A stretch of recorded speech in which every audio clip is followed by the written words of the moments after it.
a presentation of Fox Sports. We are Fox Sports. We are Southwest.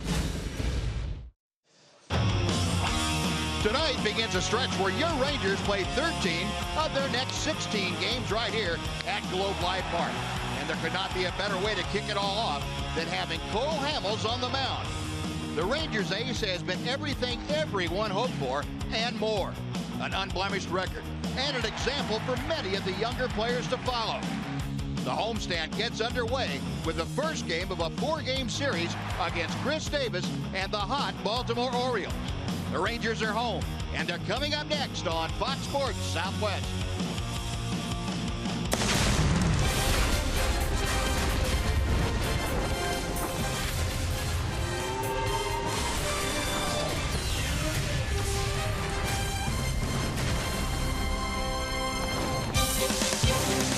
Texas Rangers baseball is presented by AT&T High-Speed Internet. Now the Rangers return home in the wee hours of the morning. A beautiful evening here at Globe Life Park. The club happy to be back, and they are happy to have an opportunity to take on an Eastern Division foe in the Baltimore Orioles tonight. The first of 4 with the Birds. And welcome in everyone, along with Tom Greaves, Steve Busby. Glad you could join us for this Thursday night of Ranger baseball. Rangers coming back off a 4-3 road trip. Played very well, got the offense going. Tonight, they turn to their ace again, and that is Cole Hamels, Tom. Well, he is an ace, Buzz, and that's what the Rangers wanted when they made the trade for him. He's off to an excellent start this year. He's pitched twice. He's won twice. 7 innings on opening day, 6 innings on the road.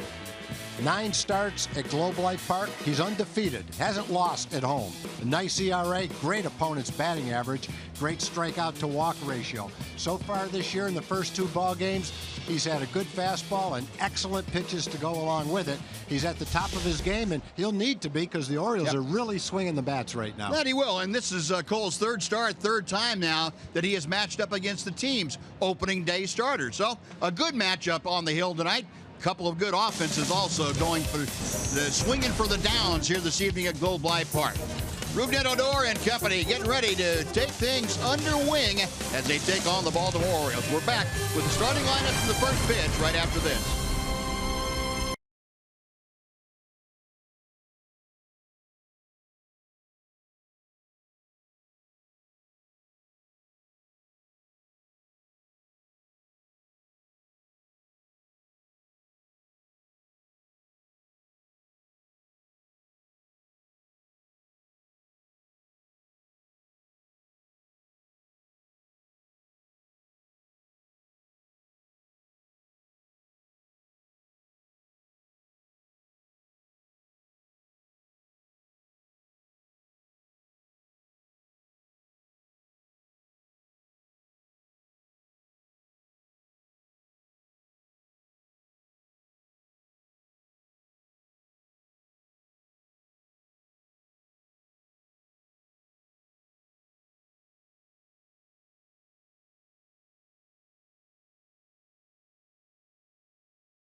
Texas Rangers baseball on Fox Sports Southwest is brought to you by your Texas Ford dealers. Visit your local Texas Ford dealer today for incredible deals and see why Ford is the best in Texas. By AT&T high-speed internet. Get a deal worth talking about.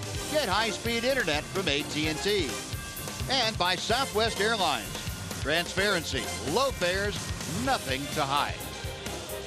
Well, a very comfortable 72 degrees here at Globe Life Park. A gentle breeze drifting in from left center field.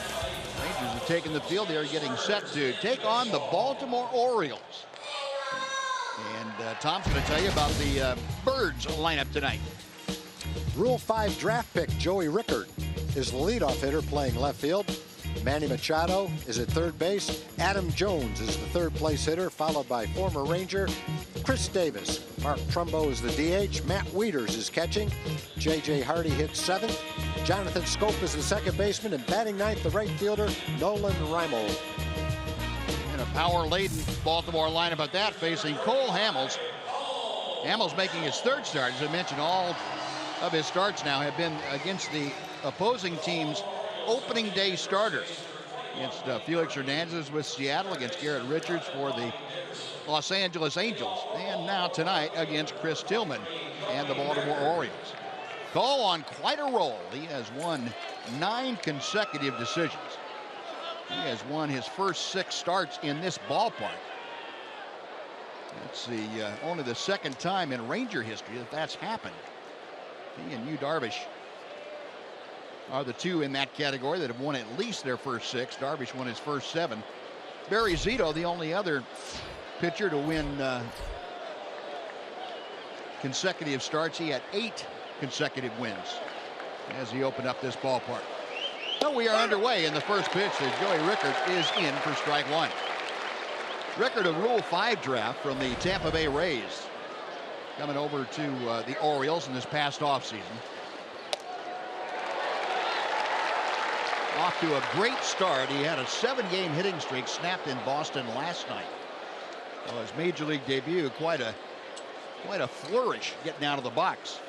First Oriole player in franchise history to hit safely in as many as 7 straight games to start a career with it. Yeah, there really was nothing in his minor league credentials that would have suggested leading off for the first place team in the American League East. But he's risen to the occasion for sure. Pops this one out behind second. And Elvis will circle underneath it for out number 1. Well, Rickard retired. That brings up Manny Machado. It also brings us to the point where we're going to show you the Ranger defense, brought to you by Fred Loya Insurance. Outfield tonight, Desmond in left, DeShields in center, and Mazzara is in right field. Infield with Moreland and Odor on the right side. You saw Elvis at shortstop. Adrian Beltre down at the hot corner, and Brian Holiday, another start behind the plate. Here's Machado off to a torrid start, hitting .441. He is 15 for 34 to begin the year.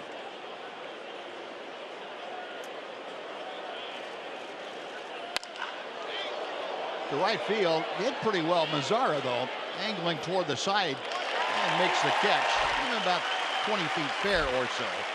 And there are 2 quick outs in the air against Cole Hamels. Next will be Adam Jones. Well, the Ranger club, the starters have been doing yeoman work. They have gotten off to a great start. This is the 11th ball game for the Rangers. The starters have had quality starts, if you're into that, in 8 of the first 10 outings they've had this year. And they have thrown at least 5 innings in all the starts. And that is something that the Ranger club had not done this far into the season. Into the hole. Elvis gets up. Long throw, dug out. Nicely by Moreland. Great play. And it looks like Adam Jones down there at first. And hey, wait a minute. You want to take a look at that? And Buck Showalter says, just hang on a second. We might want to have an appeal on that play. Adam Jones out just by an eyelash, according to the first base umpire, Jordan Baker. And it looks like there he got him, huh? I don't think they can reverse it. And maybe they can. Let's see. Wow. They are not going to. Yep. Buck Showalter said, no, we're not going to appeal that. So that'll do it. 3 up and 3 down. Thanks to a great play by Andrus and Moreland. Half an inning in the books. Orioles nothing. Rangers coming up.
Cole Hamill sends the Orioles down in order. Now, Rangers coming up. Tom's going to tell you about the Southwest Airlines Texas Rangers starting lineup.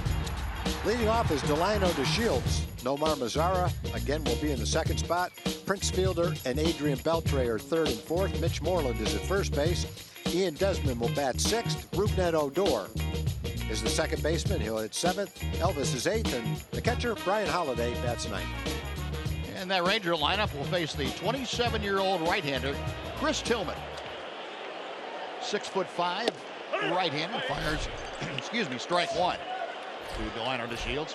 Tillman will celebrate his 28th birthday tomorrow. The Rangers trying to make sure he doesn't get an early present. 1-1 the count. Delino DeShields now at 267. The last couple of days, DeShields has just gone crazy. Facing Tillman. Tillman, a little bit more of a power pitcher. He apparently has added a few miles per hour to that fastball in the last year or so. A little sharper breaking ball, a little harder power type slider. And this is his third straight year of being the opening day starter for the Orioles. So they depend upon him to set the tone for consistency in that rotation. 2 balls and 2 strikes. Must have had the same pitching coach as Taijuan Walker. He starts pretty much the exact same way.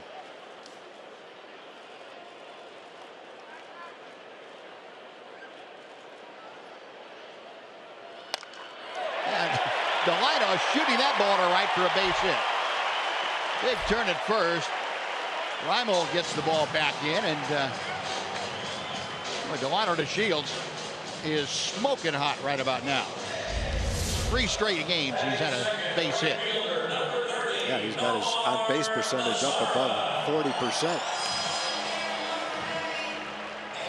Nice line drive base hit right there. A little bit of a slow start, batting average-wise for Delino, but he's getting his walks. Beat out a sacrifice bunt the other day for a base hit. Getting in the groove. Well, the leadoff man aboard now. Nomar Mazara comes up to face Tillman. Mazara took his first 0 for yesterday as a big leaguer. Took an 0 for 3. Did have a walk. Nomar now 0 for his last 7 times to the plate. That's after having 6 hits in his first 9 major league at bats. A home run, a couple driven in. And Delino, pretty good lead at first. And Tillman, a pretty good move over to first.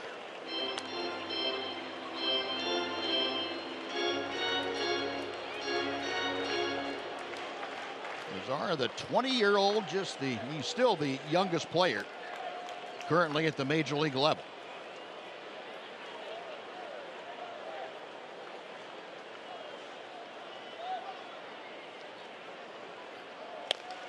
Off the end of the bat, Machado.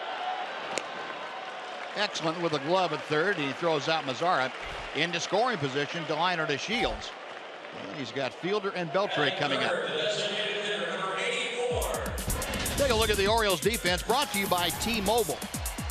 You saw Manny Machado at third, J.J. Hardy at short on the left side, Jonathan Scope and Chris Davis on the right side. Outfield, Rickert, Jones, and Reimold left, center, and right, with Matt Wieters behind the plate. Very good fielding defense. Orioles, the fewest errors in baseball the last 3 years. And this year they have committed 4, which is a little higher than their normal average, but it's still 5th best in the American League. Well, those few errors that they've made over the last 4 years, combined with the home runs they've hit, the reason why they've got such a great record over the last 4 years. Most wins in the American League. We mentioned that in the pregame show. Kind of a surprise, I think, to people if you were to pick the team with the most wins over 4 years in the American League. I wouldn't pick the Orioles. No, I wouldn't have either. And, you know, we were talking about that United before the ball game. I can think of 3 or 4 teams ahead of them that I would have picked, but Buck Showalter's club have been so consistent year in and year out. Just haven't gotten the big ring they're looking for. No, they haven't had a real bad year. They've been above 500. There's a lot of other teams that have had some big years, but they also, in the last 4 years, have had a bad year. The Orioles have been competitive, more than competitive, every year the last 4 years.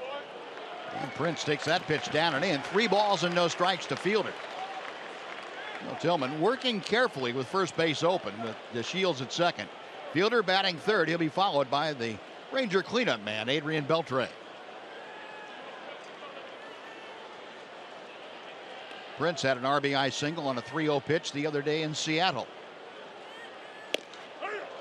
Takes that one. A little bit different spot than he was looking for. Looking for something down out over the plate to drive, and it was up in the strike zone. At least 1 RBI in 7 games this season. That's the most of any hitter in the major leagues. 3-1 as Tillman checks second.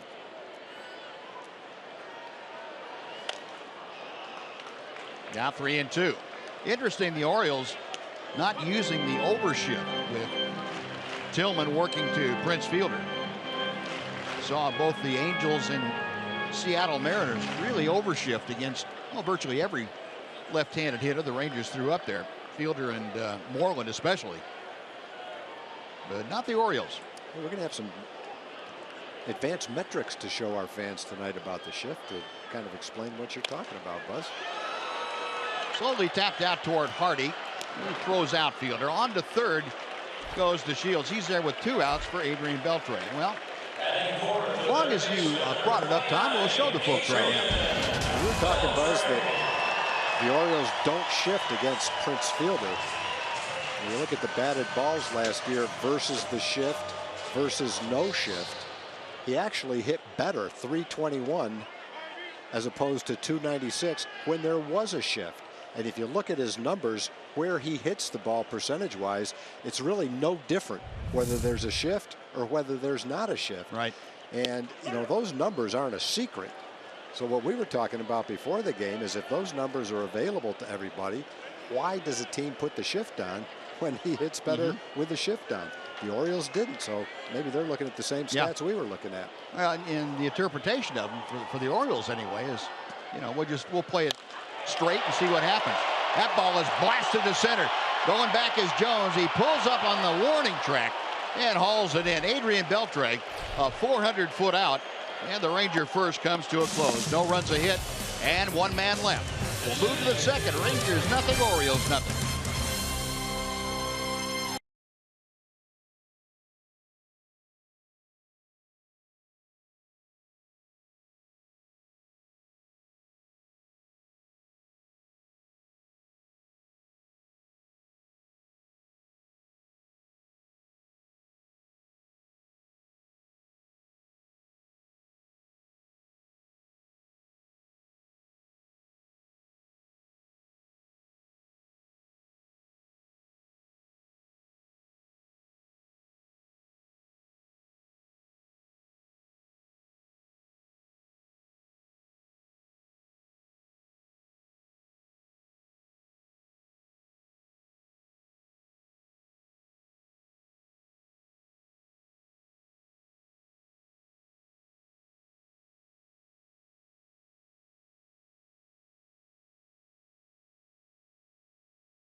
Ball game. Rangers with the only base hit. That a Delino to Shields single to right. Cole Hamels back out to the hill, and Chris Davis, the cleanup man, greets him. Fastball right down the middle for strike one. Chris Davis, .233 start for him. 4 home runs, 9 RBIs. So the big guy who signed a big multi-year contract in the offseason. Actually, it was in January with the Orioles. Doing exactly what the Orioles are paying him for. And that's to hit the ball out of the ballpark, drive in runs, and play extremely good defense at first base. 2-1. And the Rangers a little bit different with Cole Hamels on the mound, a left-hander facing Davis. And you do have Rougned Odor playing the rover out there in right field, but the rest of the infield shading him to pull. And a pop up off the fist. Beltre coming down the line will take care of that for out number 1. Good pitch by Hamels. Yeah, that's not a bad place to throw, Chris Davis. Belt high or above and in on the corner or off the plate. A little bit of a problem with that pitch at times.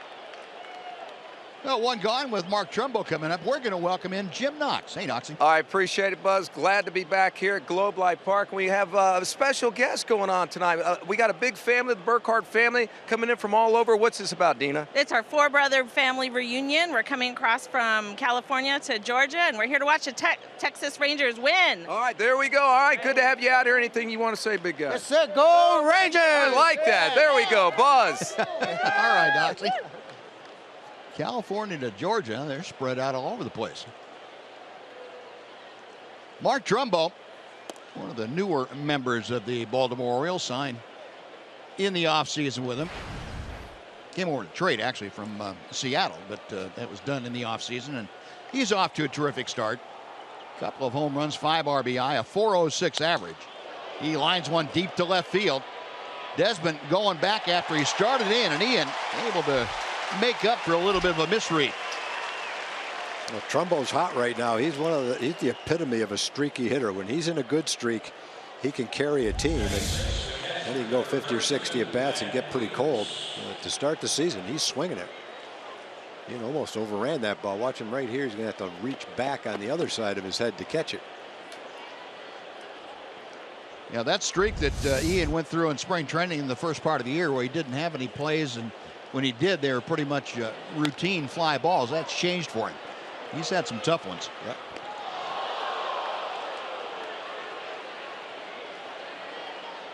Matt Wieters, the switch-hitting catcher up there, and Ian Desmond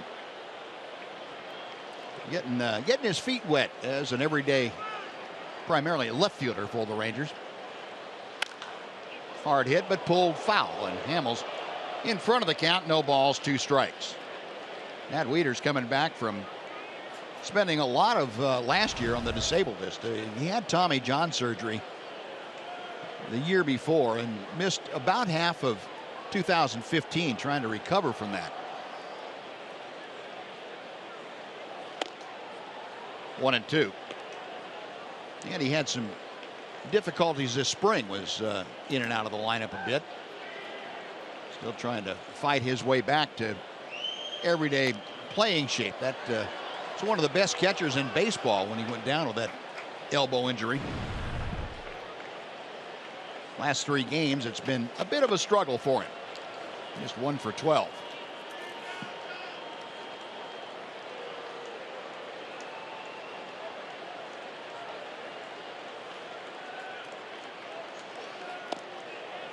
Not 2-2. Wieters 1 for 6 in previous matchups with Cole Hamels. This Oriole ball club has hit better in the early going against right-handed pitching than they have left-handers by about 100 points. 3-2. So Wieters hitting 6th in the order. Has the count full after an 0-2 start, and J.J. Hardy in the on-deck circle.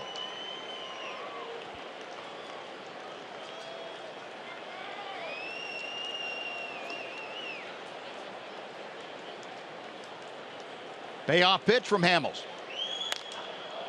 Sky to center. Easy play for Delino. Ambling in a couple of steps, and that'll do it. So 6 up, 6 down. Orioles out in order one more time. An inning and a half have gone by, no score.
Texas Rangers baseball on Fox Sports Southwest is brought to you by your Texas Ford dealers.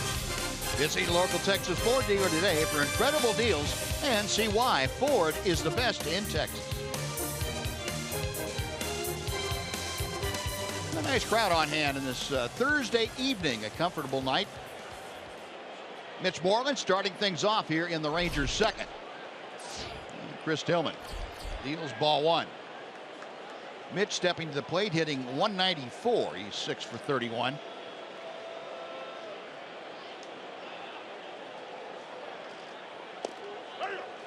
Good sinking fastball. 1 ball and 1 strike. Our TXU Energy power player to watch. And that would be Mitch Moreland tonight. 4 of his hits this season, well, last season I should say, against Baltimore were home runs.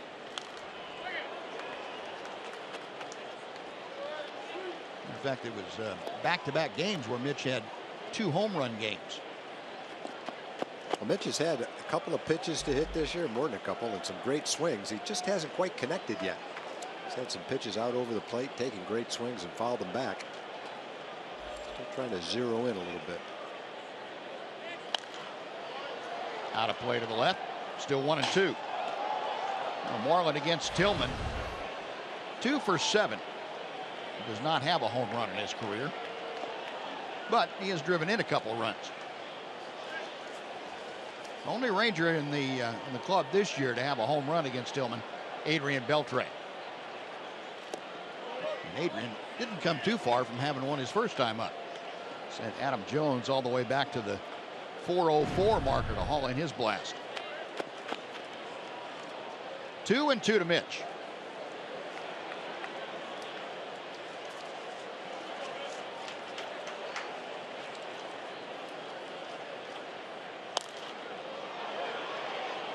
On the left side, Hardy looking back for Rickard, see if he's going to be in the vicinity, and Hardy will take it in foul ground. Moreland out. 1 gone for Ian Desmond. It's fun to watch Hardy play.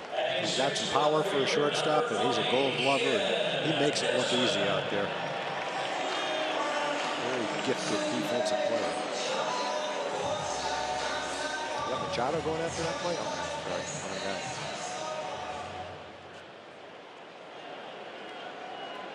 Well, Machado's pretty gifted, too. Yeah, they're both gifted. Left side of that infield is pretty gifted. Here's Ian Desmond, and he takes ball 1. Desmond battling an 0 for 14 streak.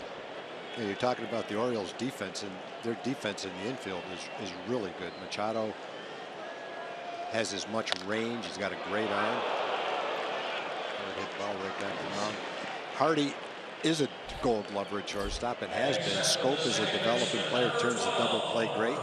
Ranger fans remember Chris Davis at first base. He's very good at first base himself. Wieters, when he's healthy, is an excellent catcher. So the pitchers keep the ball in the infield. They've got the guys that'll definitely make the plays. Adam Jones is a really good center fielder. So they can score runs. They can hit home runs. They play excellent defense. They've had a really good bullpen the last couple of years. So far, the bullpen has been good. Pretty much starting pitching will determine how far they go. Rougned Odor taking strike one. Rougned at 167 with a home run. He is third on the club with 6 runs driven in.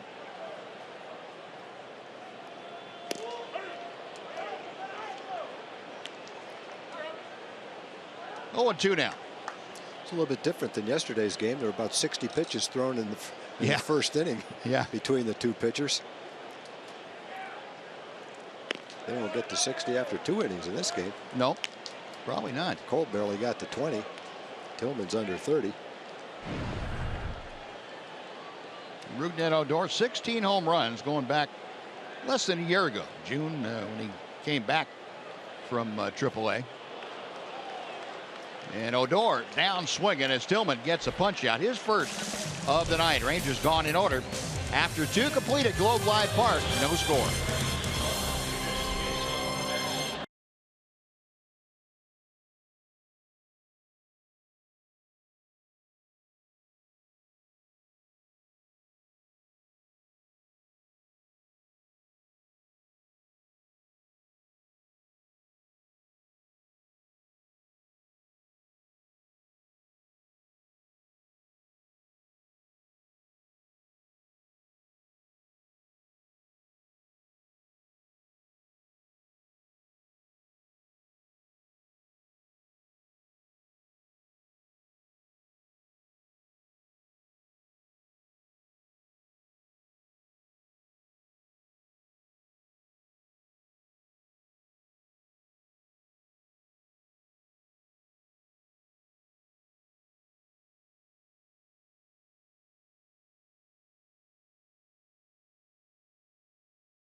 Follow Rangers baseball live with MLB.com at BAT app. You can stay up to the moment at any moment with Game Day, live game video highlights, StatCast, news, and a lot more. Download MLB.com at BAT. It's the #1 app for live baseball on your phone or your tablet.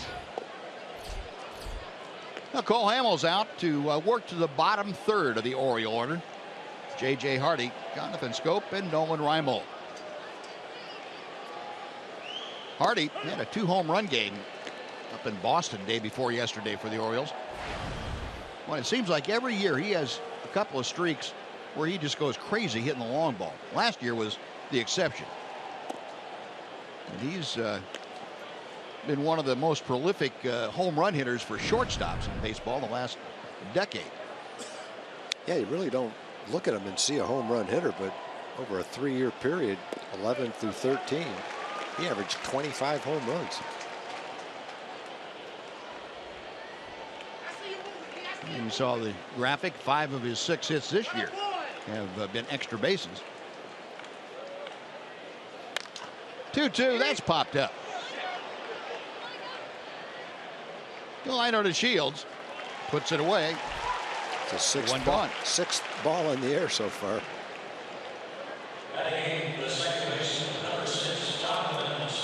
Jonathan Scope coming up. But first of all, we're going to send it over to Dana Larson for a Chevy game break.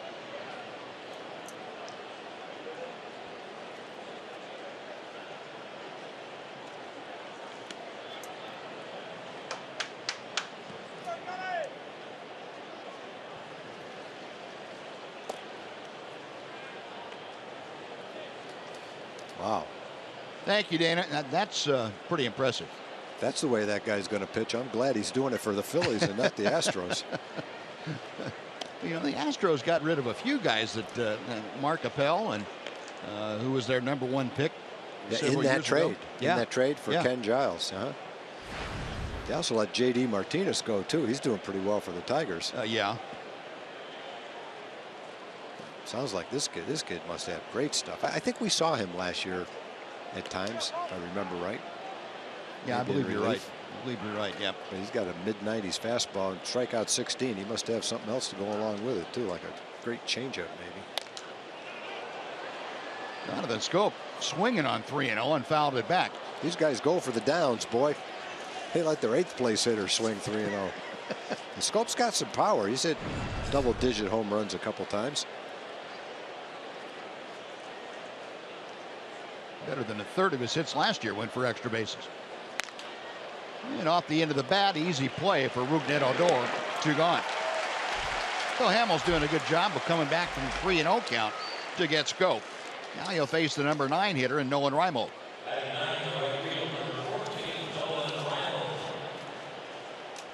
Cole Hamels has been the starter, or when he has been the starter. The Rangers have won the last 12 times out. 9 of them have been a winning decision for Cole.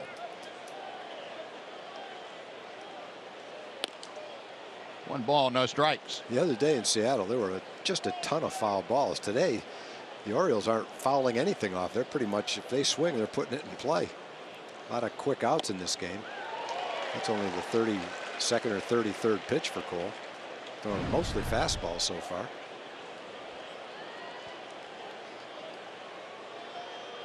Reimold 3 of 11 this year.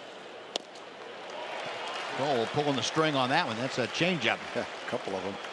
1 and 2.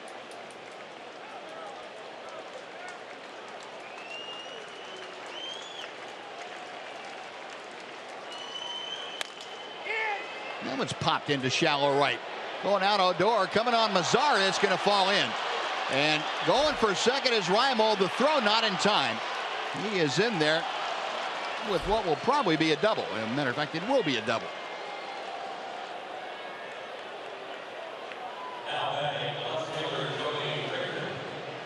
That pop up right out there in no man's land. Odor going out was looking back at Mazzara, and Mazzara was looking at Rougned, and the ball dropped between them. After 2 changeups, Cole got in on the fists of Reimold and jammed him with that fastball. Ball fell in, and then it got compounded when no one could pick it up. Reimold ended up at second. Well, back to the top of the order. And Joey Ricker lines one to left field. It's going to be off the wall on a hop. So around third coming in to score is Reimold. And back-to-back doubles put the Orioles on the board. They lead the Rangers 1-0. Well, Rickard just went right up there and looked at the first fastball and ripped it to left field. A little blooper fell in. Looked like it was a harmless little blooper. But it turned into a double, and then a base hit. The double brings him in. Joey Rickard with his 3rd double of the year drives in his 4th run.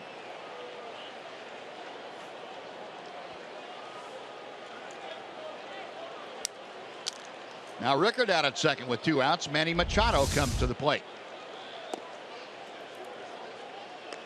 Cole making sure that Machado didn't have a fastball to try and jump on the first pitch. Machado a fly ball to right. His first time up there.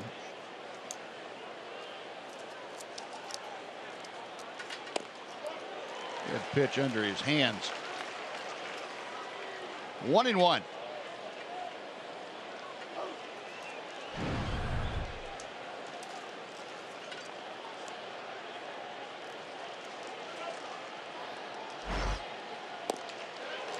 One and 2. Pretty good changeup that Hamels has out there tonight. Matter of fact, all of his stuff looks good tonight. He has good command.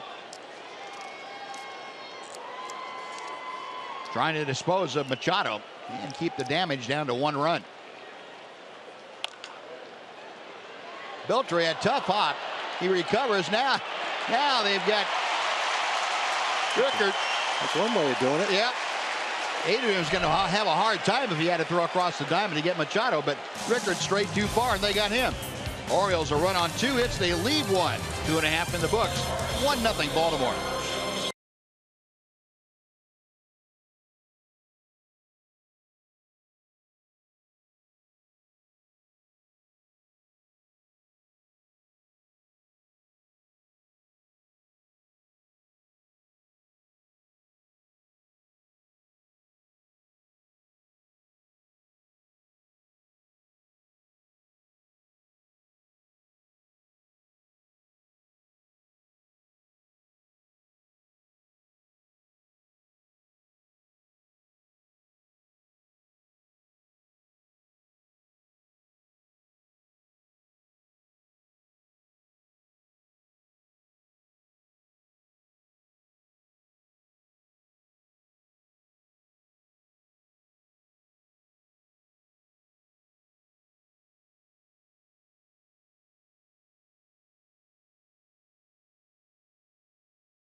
Individual Hyundai Club tickets include food and beverage and one of the best views in Globe Life Park.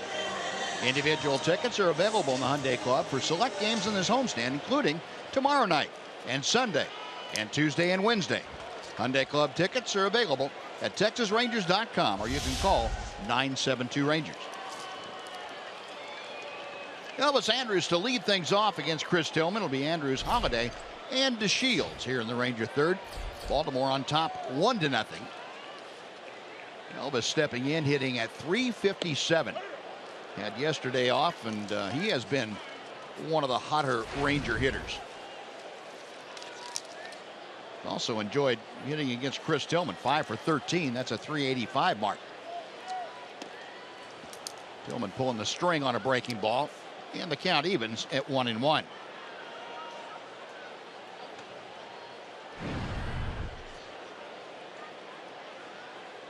Five hits in his last 8 times to the plate for Elvis. Couple of doubles. 2-1. And he's been popping the ball all over the ballpark.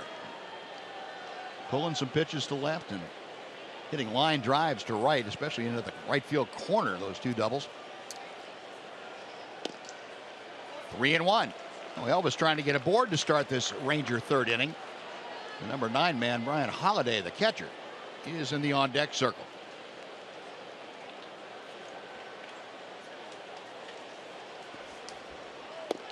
And ball 4 puts Elvis aboard. That's one thing Ranger hitters up and down the order have done well this year, and that's accept the break base on balls.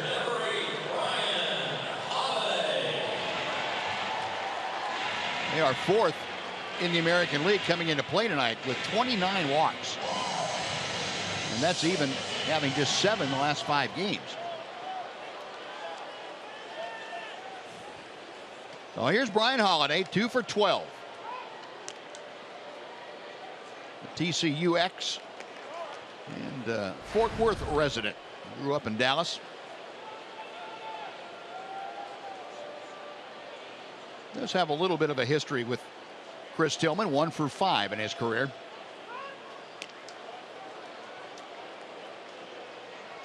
Rangers acquired Brian Holiday right at the end of spring training when Chris Jimenez went down with that infection in his leg.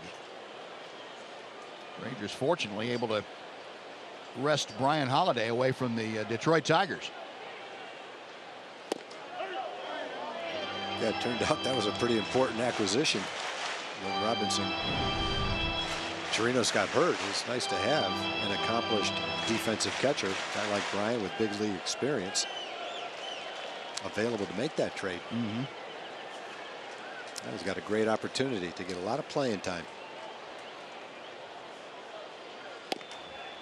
That's just off the outer edge. 1 ball and 1 strike. Buzz, we're talking about the Orioles record the last 4 years. Neither one of us would have picked them to have more wins than any team in the American League over the last 4 years. Show you how my memory works. I don't remember them in 2014. They won 96 games, won the division by 12 games. I didn't recall that either. I saw I'm reading it wrong. Yeah, 96 and 66. First place by 12 games. That's only a couple years ago. They get no respect. They're the Rodney Dangerfield of the AL East, boy. I think Yankees and Red Sox and Blue Jays right now, but Orioles are actually the one that has the best record over the last 4 years. I was probably still holding a grudge against them for beating the Rangers in that wild card playoff. Yeah, I remember that one. 2012. Joe Saunders. Yeah. If you ever had a game that looked like a pretty good matchup, Yu Darvish and Joe Saunders, that was it.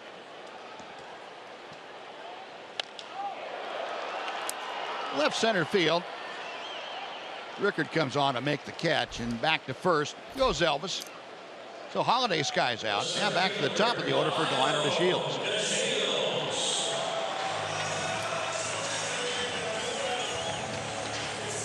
Now we'll see if Jeff Bannister or these two guys with Elvis and with Delino might want to utilize their speed. Maybe a little hit and run, something along that line, get some energy injected into the ball game for the Ranger offense. Tillman's done a pretty good job of shutting him down so far. DeShields has the only base hit. That was a single to right field his first time up. There's a bunt, and it's a dandy. Machado's going to let it roll, and it's going to roll foul. No, Delino just, that was about as perfect a bunt as you could have until the last 6 inches on the grass when it pulled off into the dirt. Man. You can see it spinning. Unfortunately, that spin took a foul before it hit the bag.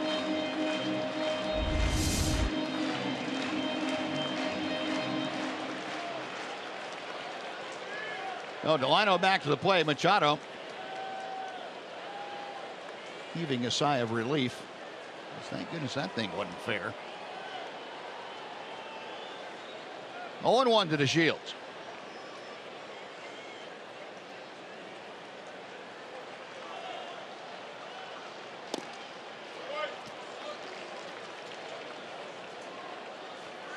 Delino with that base hit now has hit safely in each of his last 3 ball games. 6 out of his last 10 with 4 runs scored. So that figure up there at the top of the lineup. Number of times crossing home plate. The big number for DeShields and the Rangers.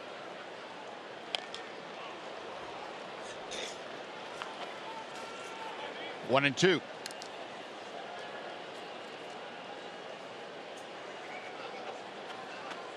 The Rangers pretty much had their way with Baltimore last year. The Orioles defeated the Rangers only 1 time in the 7 matchups.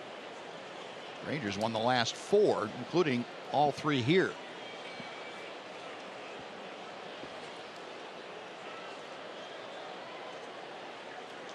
All the way to the backstop.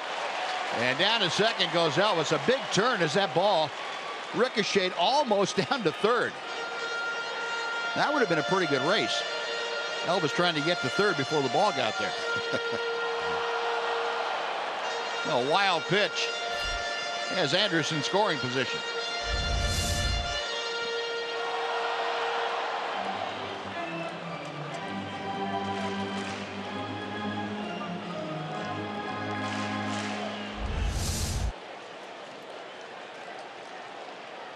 A 2-2 the count to DeShields. Elvis establishing his lead out there at second base. Hard hit, but sure-handed J.J. Hardy throws out Delino. 2 gone.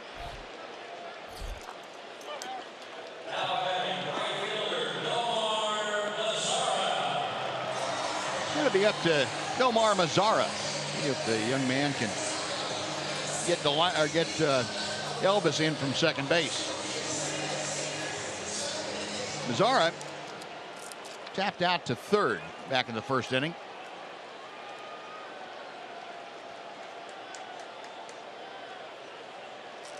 Mazara called up from AAA Round Rock when Shin-Soo Choo went down with the calf strain.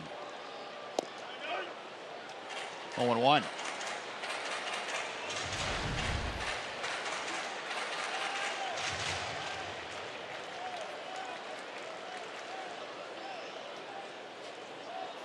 Mazara, that memorable debut against the Angels, a couple of singles, a home run. Takes inside, 2 balls, or I should say 1 ball and 1 strike.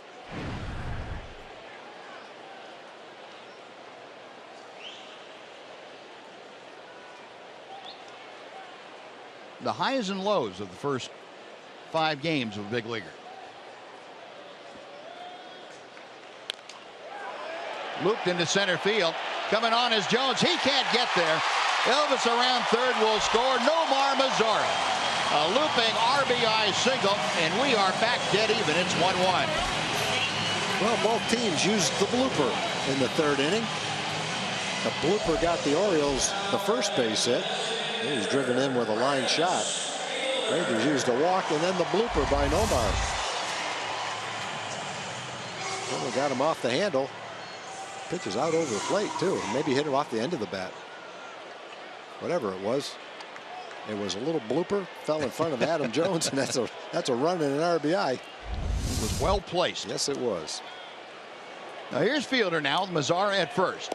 Not that easy to hit a ball in front of Adam Jones. He makes all the plays out in center field. Fielder hit the ball sharply to shortstop, his first time up there.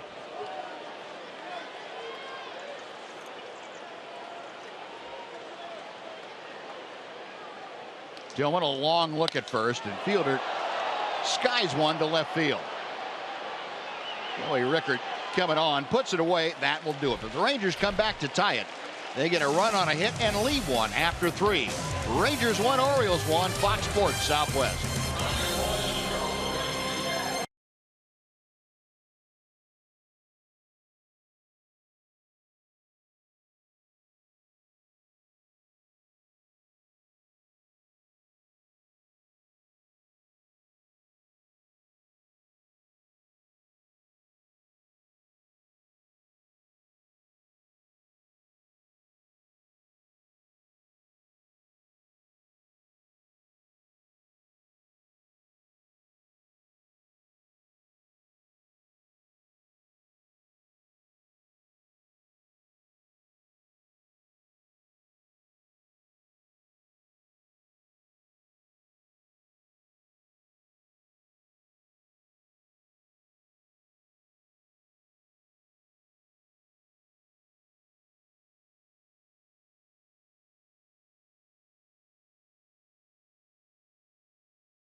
Welcome back to Globe Life Park. Buzz and Tom, you know it's University Days here at Globe Life Park today. It's SMU night, and how about this SMU pony right here? We're talking about Cole Beasley, former SMU football player, but also, of course, plays for the Dallas Cowboys. Got to throw out the first pitch, and what was that like, Cole? A little nervous? Yeah, I was a little nervous just because I hadn't done it in a while, but it was awesome, man. I'm just glad they asked me to do this, and I just hope I represented SMU well.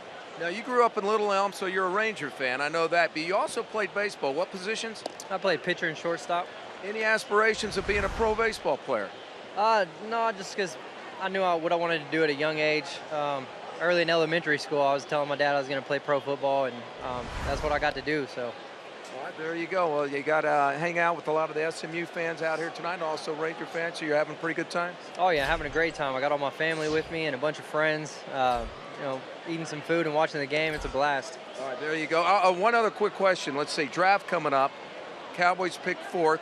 Who would you like to see, offense or defensive player? I don't know, man. Whatever makes us better. I just want to win. There we go. That's a good answer. All right, how about that? Ooh, look out, Cole. Almost had a dive for that one, huh? All right, good to see you. Appreciate it. Thank you, Cole Beasley. Thanks, Noxie. Just don't dive forward. Well, fortunately, he's got some good hands over there, so he can take care of it. A full count to the leadoff man, Adam Jones, here in the 4th inning, a 1-1 ball game. And up high with a little extra heat. And Cole Hamels gets his first punch out. 1 gone. Adam Jones is a tough guy to walk. And Cole went out of his way not to give him a strike. He threw it up and out of the strike zone. And on 3-2, he got Adam Jones to chase it. Well, here's Chris Davis. Davis had a pop up to Adrian Beltre. Breaking ball hangs inside to him. Chris now at 226 for the year.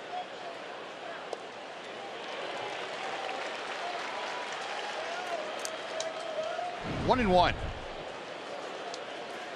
Go back to the start of 2012. 163 home runs for Chris Davis. Most in Major League Baseball. Hope the Orioles have the most, and so does Chris Davis. I guess he's the big reason why the Orioles do have the most. Now, with the year he had last year, he became the first Oriole in the storied franchise of the Baltimore Orioles to have two seasons where he had 40 home runs and 25 doubles. Wow. And you're talking about some guys that could hit the ball out of the ballpark in the history of the Oriole franchise, going back to 1954. They moved from St. Louis, and Boog Powell, Frank Robinson. That pitch just missed, and the count has gone full. Now Chris Davis, the cleanup hitter, trying to get aboard here in the 4th inning. Mark Trumbo, the DH, is in the on-deck circle. That ball hit well to center field. Delino retreating, and might have had a little top spin on it, as Delino had to reach down about knee high to grab it. 2 gone.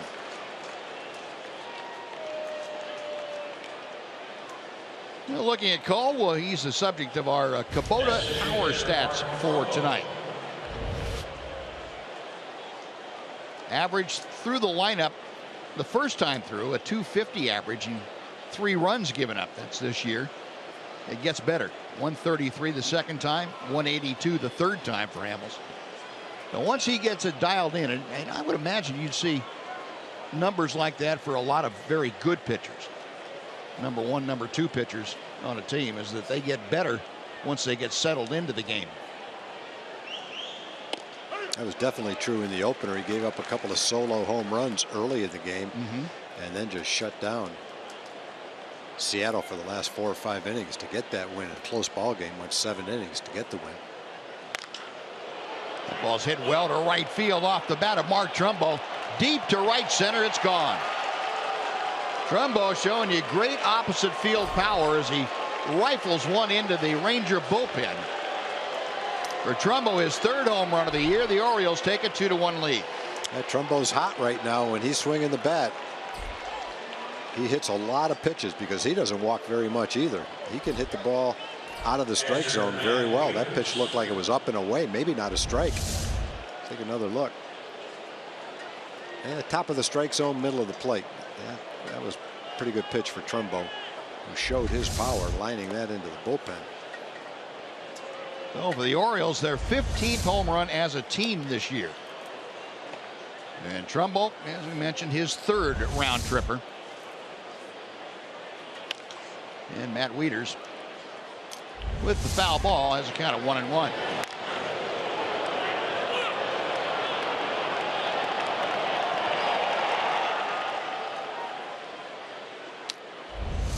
I think that was where Cole was trying to throw it. No, expressing his displeasure with the location of both the pitch and the result.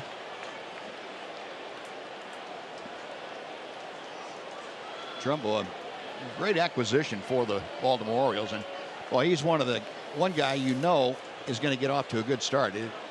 Historically, he's had a great first half of the season, hasn't been able to put the second half together with a good first half very often.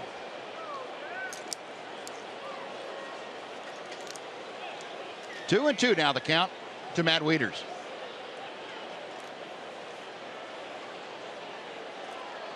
Hamels having second thoughts as he started his windup.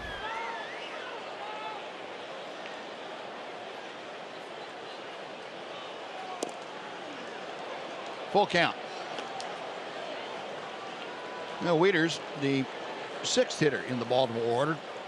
J.J. Hardy, the shortstop, is next.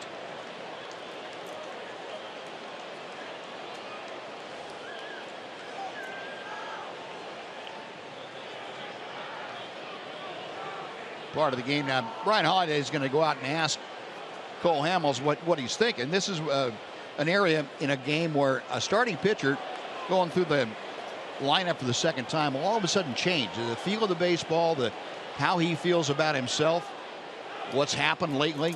He may decide to change a bit, and it's hard for a catcher to pick up on that unless you've worked together a lot.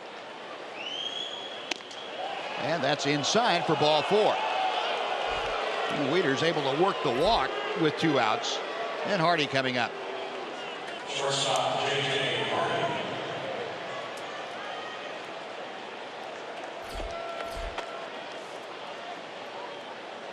Cole Hamels having his first lengthy inning as far as pitch numbers. 21 so far. Hardy, fly ball to center as he led off the 3rd inning here this evening.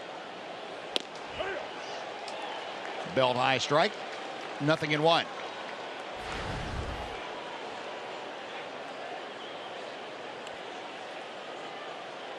J.J. Hardy working on a 3-game hitting streak. Left center field, Delino DeShields on his horse into the alley and makes the catch. Good closing speed by Delino DeShields to run down that long drive. And the 4th has come to a close for the Orioles. A run on a hit, 1 left. 3.5 in the books, 2-1 Baltimore.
Fans, this Saturday will feature a 7:05 game between these Orioles and your Rangers. It's the first home weekend of the season.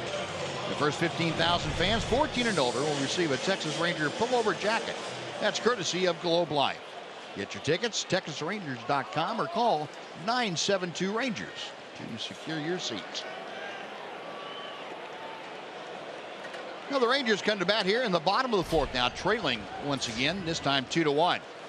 Here's Adrian Beltre as he spins out of the way of an inside curveball from Chris Tillman. Adrian fly to deep center field his first time, and Adam Jones ran it down just to the left of dead center field, right on the warning track. 1 ball, 1 strike. Adrian's had a lot of good swings over the last 4 or 5 days. He's hit the balls in both gaps. Long home run to center field in Anaheim. Home run right down the line in Seattle. 7 of his last 9 hits have been extra base hits. 5 doubles and a couple of home runs.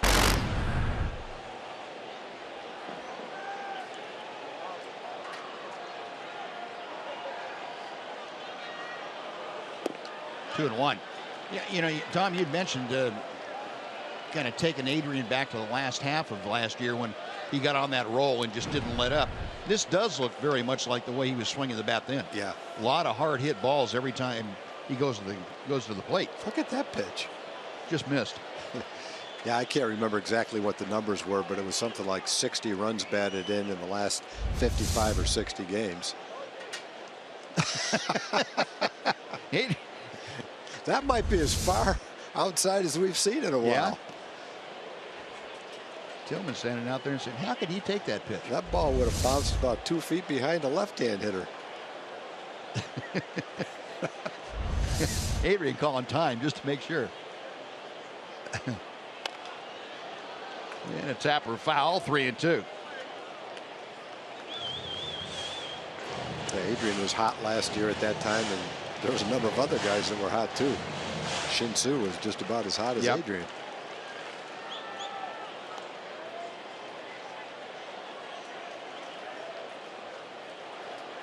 Tillman with a payoff pitch.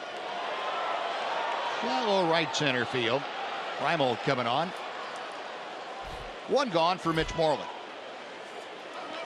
First baseman, Mitch Moreland. You know, Mitch, foul pop to the third baseman. Manny Machado was first time up.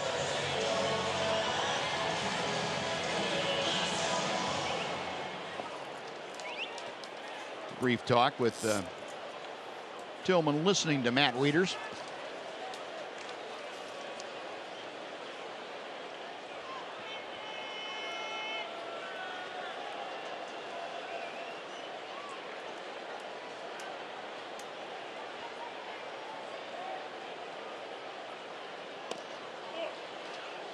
That 2-seam fastball with pretty good run to it from Tillman for a strike. Yeah, I think it ran right out of the strike zone. It looked like it was going to be a strike, and that late movement brought it, as you can see, number 1 right there, just a little bit outside. Got home plate umpire Paul Emmel looking. Mitch, a drive to right center. In a hurry, Reimold, he slides kind of early to make the catch, but he did make the catch indeed. And Mitch golfed that ball. He got it off the good part of the bat, too. It's a little bit out in front of it. I'm not sure whether Reimold wanted to catch it that way or he thought it was going to be a little lower than that. He starts to slide. I think that ball's a little higher than he thought it was going to be. Almost hit him right in the head. That ball hit right off the heel of his glove. Somehow it stayed in his glove. Could easily have caromed away based on where it hit. Ian Desmond takes ball 1. Might he have had a little trouble with the lights too? Could be. That way? Could be. It just looked awkward going down that early. 2 balls and no strikes. Desmond, a little topper back to the mound his first time.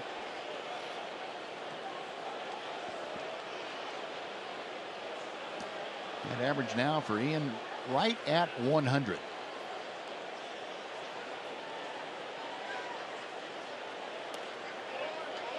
3-0.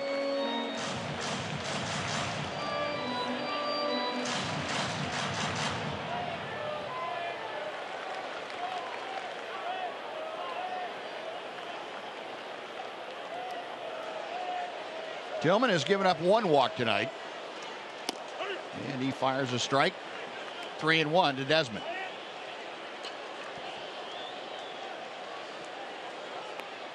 Chris Tillman approaching 60 pitches. This next one will be number 59 this evening. Pop foul. That will be back and out of play. A good swing. Looking for a fastball. Got one up and in. Had a good rip at it. So full count if Desmond can continue this 4th inning by getting aboard. Rougned Odor is swinging a bat, getting ready.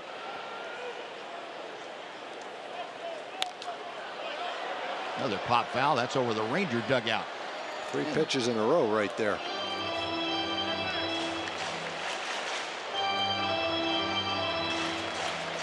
See the wheels turning at almost every at bat now for Ian Desmond. I would imagine he's trying to do everything he possibly can not to try and do too much. That's kind of a tough task, though, isn't it, Tom? Yeah, Hits this one well to right, but it's playable for Reimold. You're getting a streak like this. He's probably never been in a streak like this. You're battling the best you can every time you go up there, and it's just not happening yet. 3 up, 3 down. We'll go to the 5th inning. 2-1 Baltimore.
Baseball on Fox Sports Southwest is brought to you by Southwest Airlines.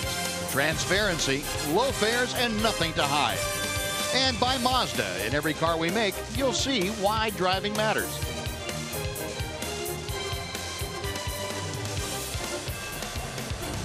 Very nice night out here at Globe Life Park. Temperature in the low 70s, and Cole Hamels going to work. Jonathan Scope, the number 8 hitter, takes ball 1. It'll be Scope, Reimold, and Rickard. Orioles leading 2-1. They have out-hit the Rangers 3-2. The appeal down to first base, and Jordan Baker said, "Nah, he didn't swing." 1 ball and 1 strike. Scope, a ground ball to his counterpart, Rougned Odor, first time up.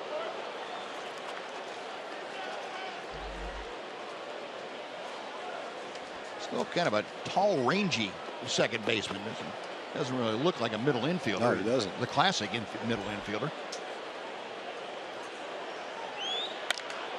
And he bangs one off the mound into center field for a base hit. It looked like a curveball from Cole that stayed up a bit.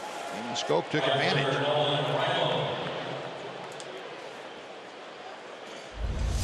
Well, the leadoff man aboard for the Orioles.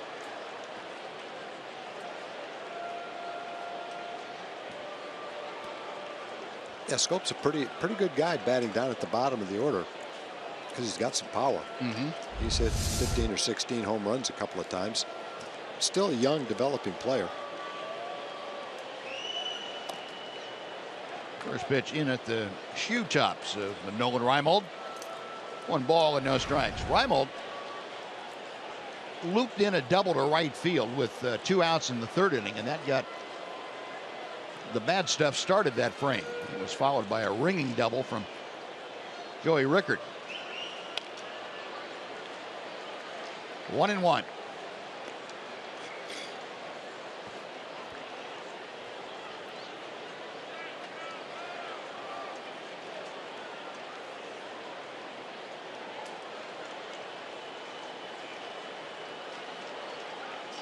Rangers looking for that double play ball.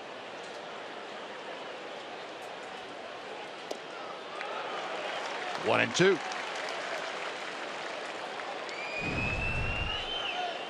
Reimold's seen almost a handful of those from Cole Hamels tonight. That changeup working its way away from him, and he so far hasn't had any success against it.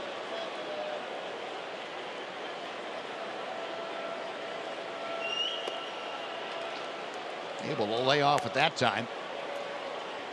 The count evens at 2 balls and 2 strikes. Cole Hamels, 70th pitch of the night.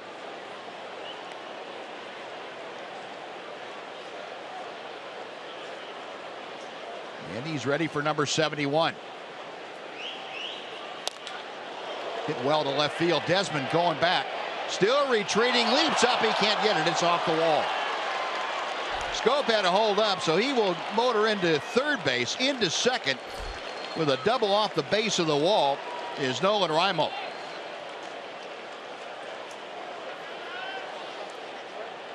A couple of doubles for Reimold. One was a blooper, and that was hit hard. That was a line drive. Couple of hard hit balls to start the inning. Scope took advantage of a curveball that stayed up and smoked a ground ball to center field. Ball's down, bottom of the strike zone.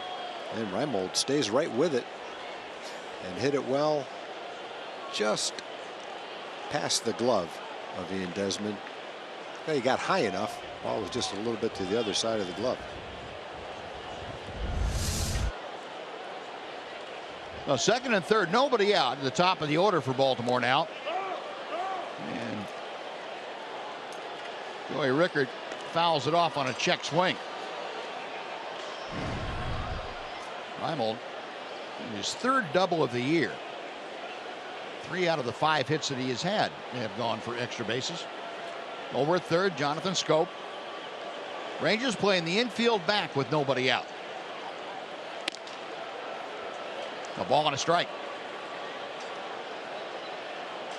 And Morgan at first, well off the line, and they will play 3 or 4 steps around to the left for Rickard. Rickard's 1 out of 2 with a double. 2-1.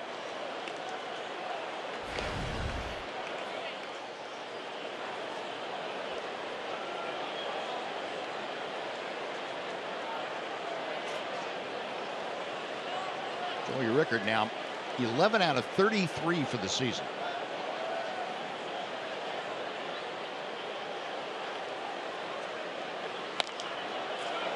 Pokes that one out of play to the right, and the count evens. 2 balls and 2 strikes.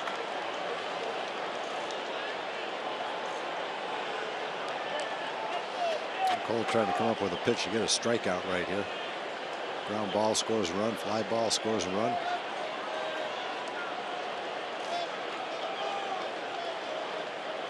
See what the veteran left-hander comes up with. Tried the inside corner and got it. That'll get a strikeout. Call strike 3, and Rickard trying to turn out of the way to maybe encourage Paul Emmel to call it inside, and he did not. That is a big strikeout for Cole Hamels. 1 away. And the changeup sets up the pitch inside. Well, Rickard had a little bit of a beef right there.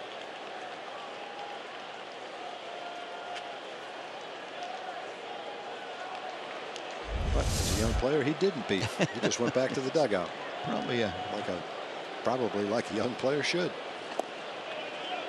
First pitch to Manny Machado, and a nice stop by Brian Holiday. Rickard might go back to the bench and complain to a couple of teammates, but he wasn't going to say anything to Paul Hemmel, which is a good idea. He was off to a great start for a Rule 5 draft pick, meaning he was on a AAA roster at the winter meetings. Eligible to be drafted with a stipulation he has to stay in the big leagues. The way he's playing, that won't be a problem. Yeah, he won the starting job in left field in spring training. Yeah, kind of like, well, Delano didn't win it coming out of spring training, but he earned it as the season went on. This kid won it coming out of spring training. Beltre, that'll keep Scope at third, and Adrian triggers the throw across. Machado is out, corner to corner. And a very big second out without any damage done. Here comes Adam Jones. I'll say, you got two guys that are hot. Rickard came into the game hitting .323. Machado was hitting .440. They both come up with men on second and third, less than 2 outs in the infield all the way back. And so far unable to get that run in. Adrian about even with the bag. Obviously they can't go on a ball hit right straight to third, but the other guys are back. Now one more tough out, Adam Jones. Jones out on a great play by Elvis the first time up. Slices that out of play to the right. 0-1. Elvis went deep in the hole and actually slid to stop. Got up and threw him out by an eyelash. Man brought a glove with his family and cashed in. Young man was pretty happy that he got that baseball. I couldn't tell whether he was happy with the ball or whatever he was eating. Strike 2 to Jones. Yeah, there's a smile. Now he's happy. As long as he's happy, it can be either one. That's fine. 0-2. And the crowd now trying to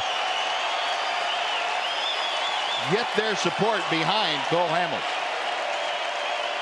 0-2. Boy, he can make contact on a lot of pitches. That's the Adrian Beltre school of. Kind of like Adrian. Adrian had the all-timer yesterday, though. When he fouled that pitch off, it literally was over his head. Yeah. That took it to a different level. I don't know that I can remember Vladimir Guerrero even hitting one or making contact on a ball hitting a pitch that high, hitting one that was that high. It looked like those trick shot artists that do stuff in golf, put the tee way up high. And let's see if it would hit this. It didn't go fair, but just touching the ball with a bat was pretty amazing. Got him swinging. And Holiday will finish it off with a throw to first. A great job by Cole Hamels. Working around second and third and nobody out. The Orioles strand him. No runs, 2 hits, 2 left. Halfway through the game. 2-1 Baltimore.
Post-game fireworks show of 2016 is taking place right here tomorrow night.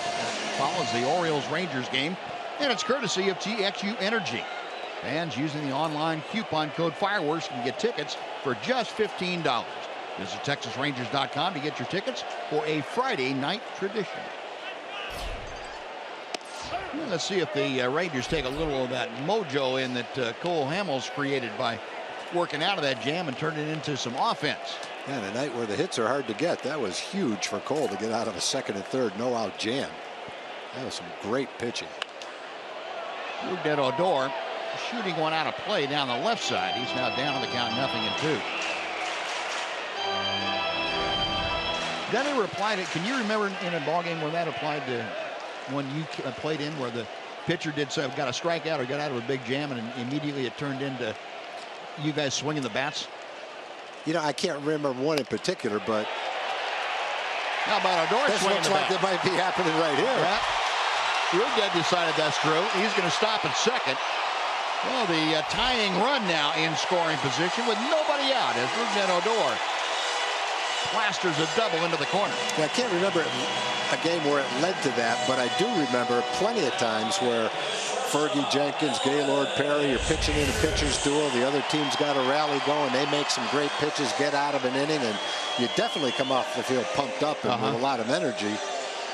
And, you know, invariably someone on the bench will scream, let's get a run for him.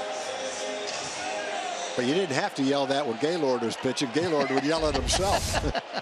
He wouldn't say get a run for him. He'd say something I can't repeat about getting a run. Basically, get a run for me, right? Yeah. Gaylord, night before, Gaylord said, all right, all you regulars, get your rest tonight. Meaning I'm pitching tomorrow. You better be ready. Big game tomorrow. Yeah. Now Elvis at the plate. Anders drew a walk and scored his first time. I'm talking with Spike Owen, the third base coach for the Rangers. Elvis probably given the latitude to get Rougned Odor over to third base any way he feels comfortable. Rougned carrying the tying run in this ball game. Well, he's got Chris Davis way in at first base. And not a bad idea to try to shoot a ground ball right by him. Chris is a good fielder, but take away his range when you're playing that close to the hitter. He's drifting back a little bit right now. You're going to bunt. In this particular case, I'd bunt it toward third.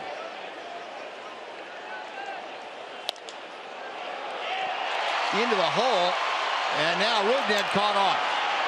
And he's going to have to stay in the rundown long enough for Elvis to get to second. He does. But that is a very big first out. Well, Elvis was trying to hit the ball the other way. It looked like he got an off-speed pitch and pulled it. The fact that Rougned got stuck off a second base really didn't matter because Elvis hustled to second. If Rougned stays at second, I don't know. You think Hardy could have made that play on Elvis? I don't know. Would have been close. Yeah, he might have been first and second and nobody out. I was thinking he was going to throw him out anyway, but as good as Hardy is, where he fields that ball, it's going to be hard for him to get anything on the throw. That might have been a first and second no out situation. I was thinking if you threw it to first base, you've got a man on second and one out anyway. Right. But that might have been first and second and nobody out. But as it is, man on second with one out for Brian Holiday. Holiday a fly ball to left his first time, and he takes ball one from Tillman. Now the Rangers had a rough time on the base paths in yesterday's game too. Ran into a couple of outs. And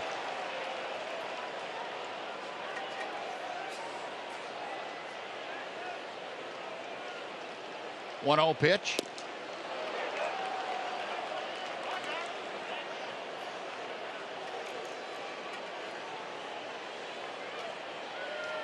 Brian Holiday this spring really lit it up with the Tigers, and he was in a position with Detroit where Jared Saltalamacchia was in camp trying to win a backup role, and the Tigers decided to go with the veteran more so than Brian Holiday. And Detroit willing to part with Holiday to the Rangers for cash considerations. Elvis at second base. Rangers a scoring position this year, the batting average at .271. Go off to a much better start this year in that category than they were last. This one popped up on the infield. And Machado makes the grab. 2 gone.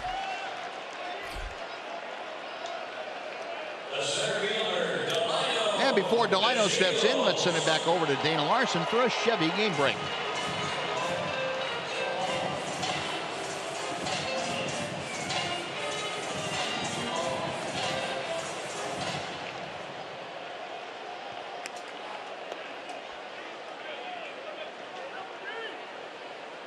All right, Dana, thank you. Boy, there's a lot of young guys doing great things in baseball these days. Pitchers, fielders, and hitters. So many good young players between the ages of 20 and 25. And here's one of them right here. Delino done a pretty good job. Tender age of 23. Guy that was a Rule 5 draft pick last year. Tom, as you mentioned, he didn't make the starting lineup right out of spring training, but it wasn't too long thereafter. May 4th is when he worked his way into the lineup because of an injury to Leonis Martin and just wouldn't leave. He became the Rangers' everyday center fielder from that point on.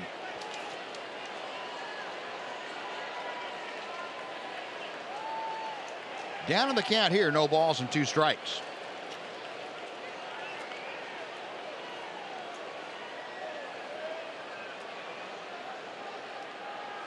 Elvis with a pretty good lead out there at second. Weeder's able to keep that ball in front of him, and Elvis not taking any chances.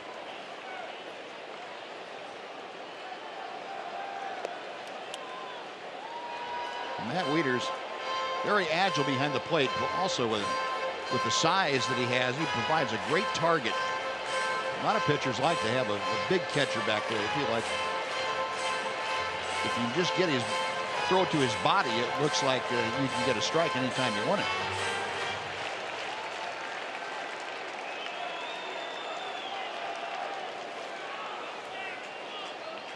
One and 2 to Delino.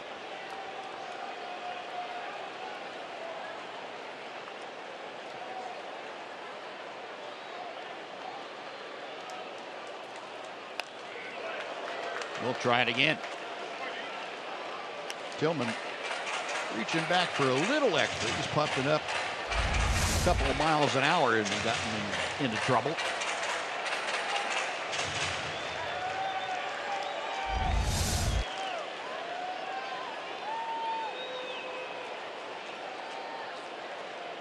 Check a second for Tillman. And Delino protecting that outside corner. The Shields 1 for 2 tonight. Singled back in the first inning, grounded to short in the third.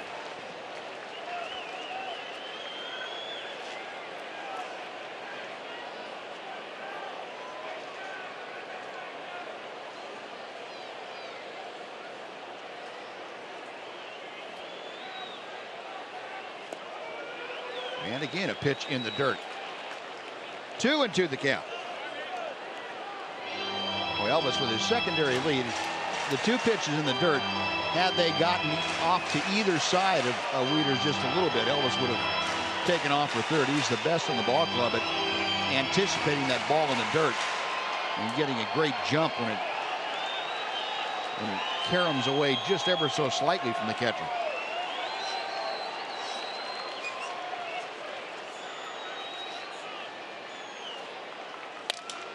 Up the middle off the foot of Tillman. Everybody's going to be safe. Elvis back to third. They got him on the throw.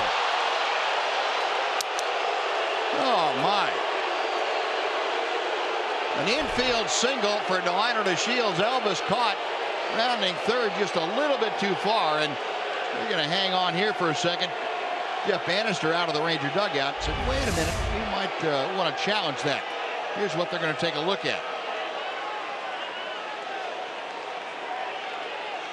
Boy, that's close. That's a lot closer than I thought it was. Me too.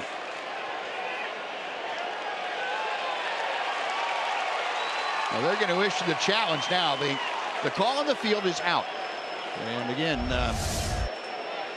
the folks back at Replay Command Center take that into account, and they need to have clear and convincing video evidence that that call is incorrect to overturn it. If there's not enough video evidence to do that, then the call would stand as out. Well, the headset on with Mike Everett, the third base umpire, and crew chief made that call, and Paul Ilmo, the home plate umpire. Look, it looks like Elvis might have gotten the hand back just in time. I couldn't, you can't tell from there where the fingers are, if they're up in the air as he makes contact with the bag or not. And that might be the deciding factor. Yeah, you can't tell. Tough one. I don't know how you can overturn it based on the replay. Yeah.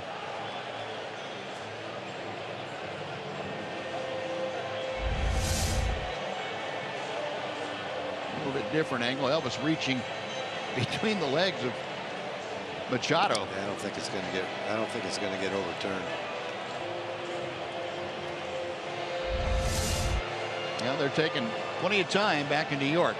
Replay Command Center to look at all the various angles, the expanded angles, slow-mo angles. The longer it goes, the better chance you got. Yeah. Means they're not sure.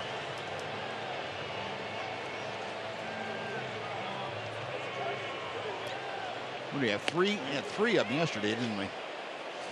The game in Seattle. Yeah.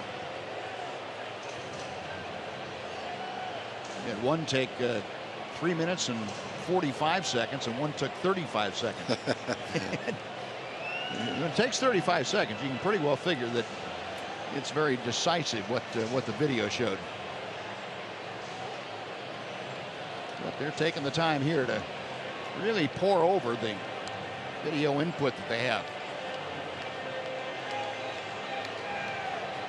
All Elvis and the Rangers can do is hang on and hope that there's enough there to overturn the call. Yeah, it looked like it was going to be a base hit up the middle till it hit Tillman's foot.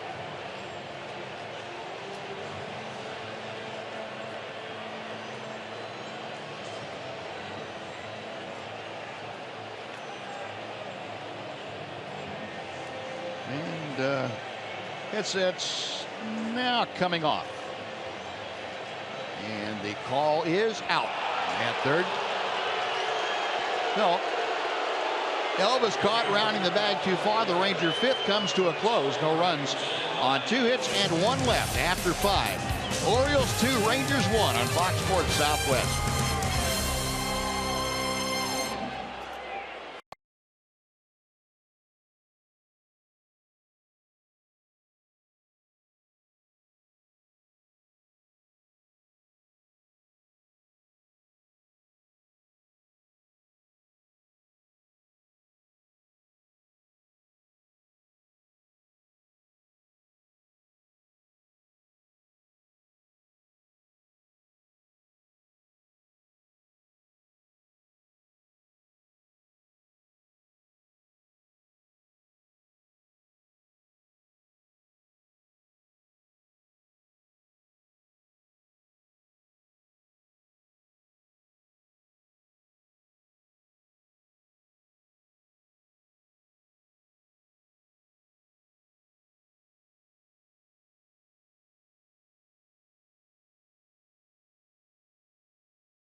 Back to Globe Life Park. This was a scene before the game, Buzz and Tom. The Fox Sports Fan Express rolling in from the big town of Dallas, Texas. You bet, and on board, plenty of students at SMU having a good time at the ballpark. Also partnered up with Fox Sports University. Tess, what is this about? Well, we've had the privilege of working with Fox Sports Southwest We're in a marketing practicum class, and we're basically creating some digital and social media campaigns for the brand. Nice. So we got some big campaigns coming out, huh? We want to reveal any of these? No. Top secret, right? Okay. Top secret. There are 5 teams, and we're working against each other, kind of. So. Nice. Yeah. We look forward to that. Good to have you guys out here. By the way, University Days continue tomorrow night, Buzz, with TCU in the house. How about that, SMU? Oh, I didn't like that. More information, go to TexasRangers.com/UDays and look for your school coming here to the ballpark. Buzz? All right, Knoxy, thank you. Well, the Orioles batting here in the top of the 6th inning. Chris Davis leading things off as Hamels comes back with a 2-1 pitch. And that little chopper foul will even the count. Davis tonight has popped out to third and skied to center field. Chris, the Longview, Texas native.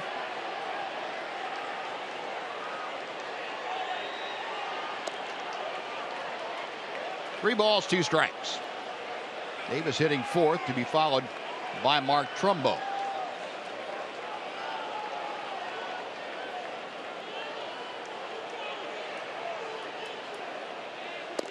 And he lost him, ball 4. Second walk given by Hamels tonight. First time he issued a leadoff walk. Fans, the first 10,000 at Globe Life Park tonight received the first edition of the Papa John's Throwback Thursday pins. And next Thursday's pin is a tribute to the Rangers' first AL West Division title. That was back in 1996. Be one of the first 10,000 fans in the park next Thursday. Watch the Rangers take on the Astros, and you can pick up this very special collectible. Tickets are available at TexasRangers.com, or you can call 972-RANGERS. Now, 1 on, nobody out. Here's Trumbo, who homered into the Ranger bullpen his last time up.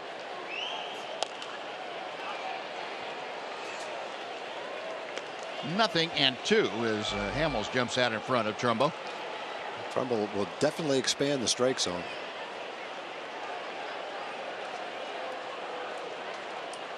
You can still hit the ball hard if it's out of the strike zone, if it's just a little bit out of the strike zone. He's a scary hitter when he's on a good streak. He's got power, as we saw, to all fields. His home run went to the bullpen in right center field. He thought about it. Yeah, he's one of those guys that has kind of a straightaway stance, maybe just a hair open, but he strides a little more toward third base, so the inside part of the plate is very open to him, and yet he covers the outside part very well. So that's difficult when the guy has power, and he does that. Our 4 leaderboard talking about the home run leaders, teams in the American League. Baltimore with their 15th tonight. Now a 1 home run lead over the Houston Astros and Seattle Mariners. Slowly hit down the third baseline, and we'll come back and try it again at 2 balls and 2 strikes.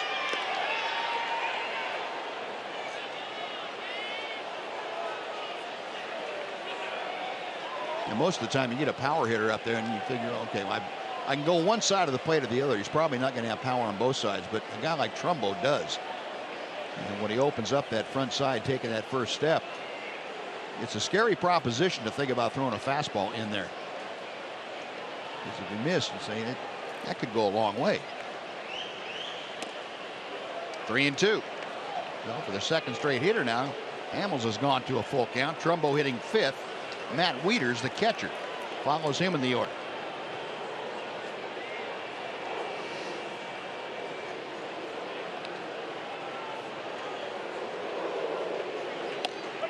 Call strike 3. He didn't expand the zone that time. He took some tough pitches and then took strike 3. Good pitch right on the inside corner. Cole had a couple of very quick innings in the first and second. A rather long inning since then. That's a big strike out of Trumbo, and that ball was right on the inside corner, right where Cole wanted it. I think Hamels' ability to throw that cutter in on a right-hander sets that pitch up nicely for him. Well, 1 away, that is strikeout number 4 for Hamels. Here's Wieters, who has flied out and walked.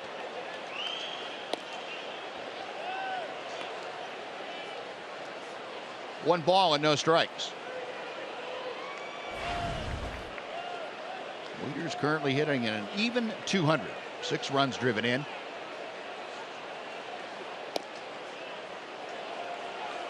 Two and 0. Tom Wilhelmsen out of the Ranger bullpen, ready if needed. This will be pitch number 100 for Cole.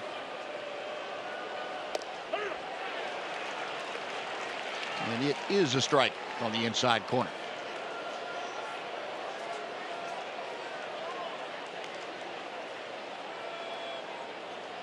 Rangers hoping for that double play grounder. 2-2.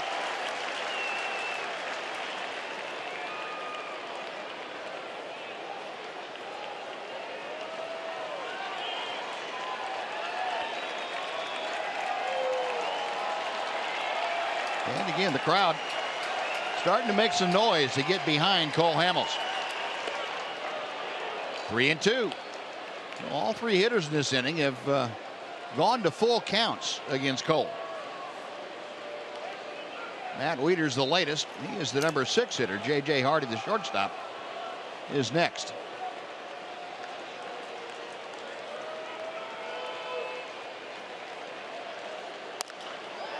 Shot down the right field line. It's headed toward the corner. Mazzara going into the corner to dig it out. Stopping at third is Davis. An opposite field double by Matt Wieters. And the Orioles have second and third with 1 out for J.J. Hardy. Shortstop J.J. Hardy.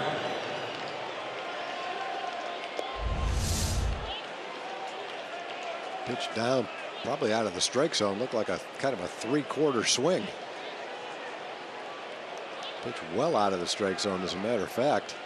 Somehow Wieters was able to slap that right down the right field line. He was kind of surprised where that ball ended up. Jeff Bannister made a very quick trip out to the mound. He's got that that clock ticking on him, and he gets in under the 30-second maximum.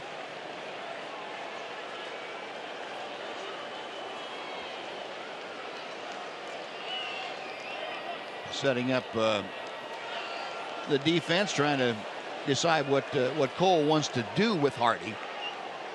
Rangers going to pull the infield all the way in. Second and third with 1 out. Hardy tonight has skied out to center field a couple of times.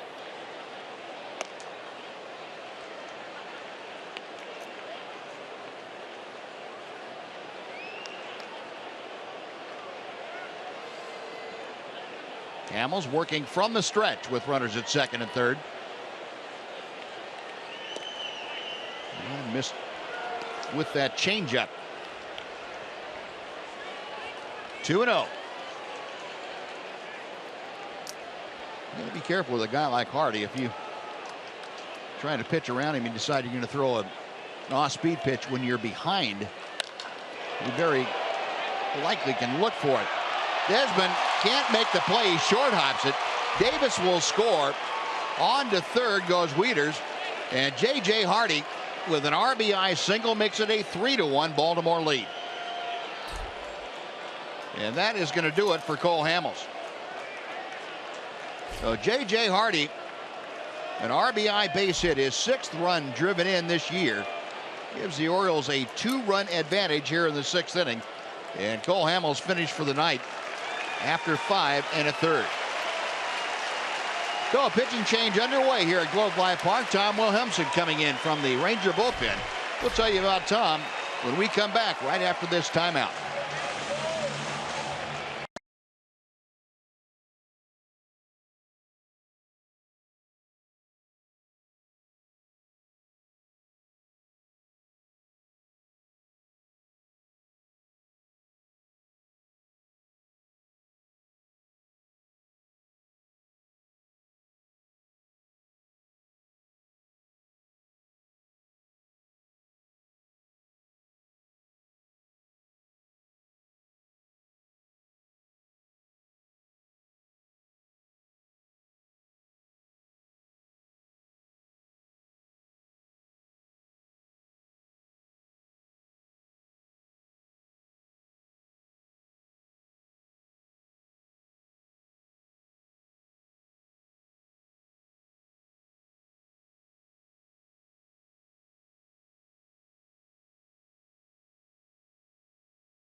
had his streak of 6+ innings of work in starts for the Rangers come to a close tonight. 5 1/3, 7 hits, 3 runs so far. He's got responsibility for the 2 runners on base, 2 walks, 4 strikeouts. And he gives way to the 32-year-old right-hander Tom Wilhelmsen. Tom appearing in his 4th ball game. I've not seen Wilhelmsen since the series out in Anaheim. He worked the first game out there against the Angels, inning in 2/3. On here to face Jonathan Schoop with the runners at the corners and 1 out. And Schoop takes a strike. Schoop had a base hit to center in the 5th inning. Well, the Orioles 3 runs on 7 hits this evening.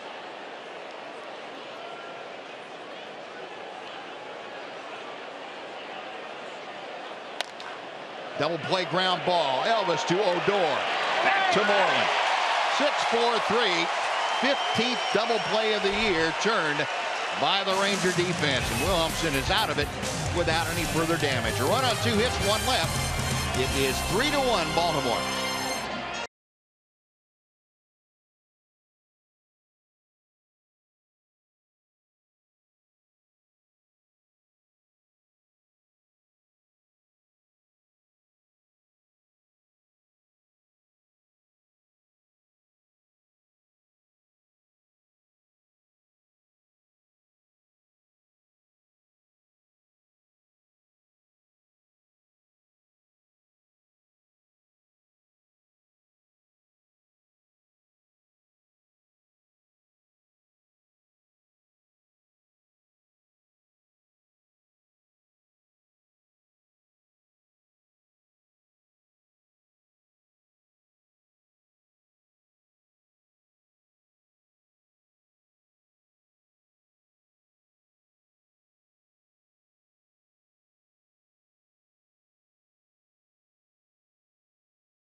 It's time now for the Sonic Slam Inning, brought to you by Sonic.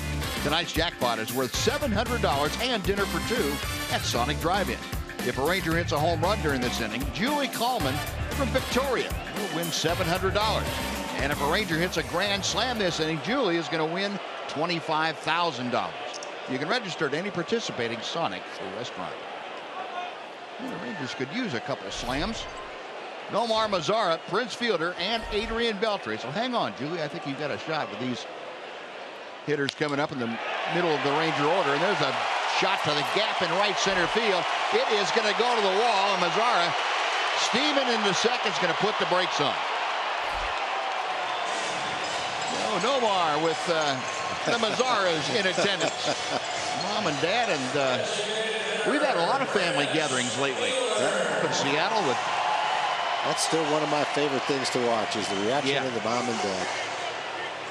Nice hit by Nomar right there. He smoked that ball. Had a blooper to drive in a run. That looked like a changeup inside part of the plate that he smoked into right center field. Well, Rangers only a 3-1 ball game. They did a great job of pitching out of jams. 2nd and 3rd, nobody out. Cole got out of that one.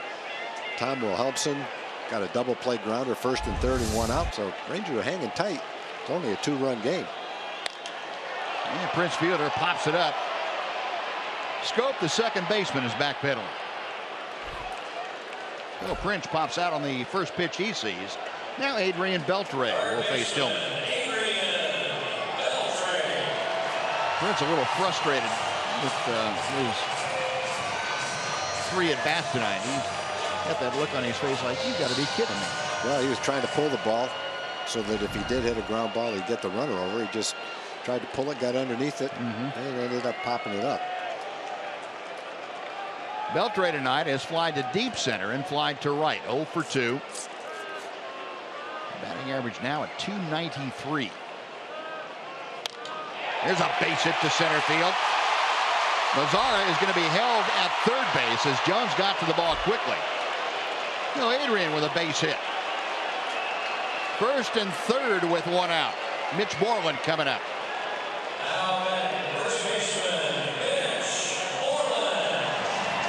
Got a couple of rockets off the Ranger bats in this frame.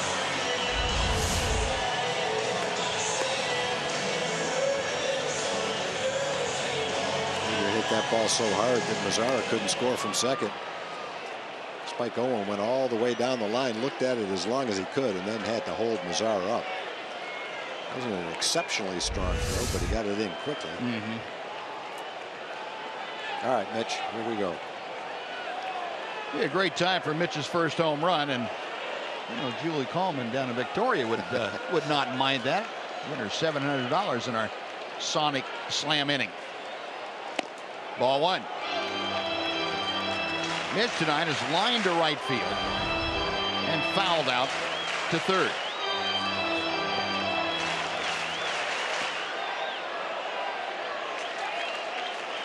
Mazzara down at third, Beltre at first.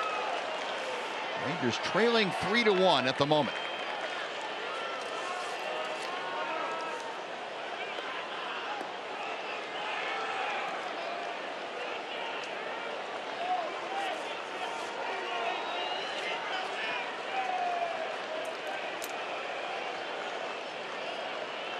Wieters flashing out the signs. Tillman picks one out.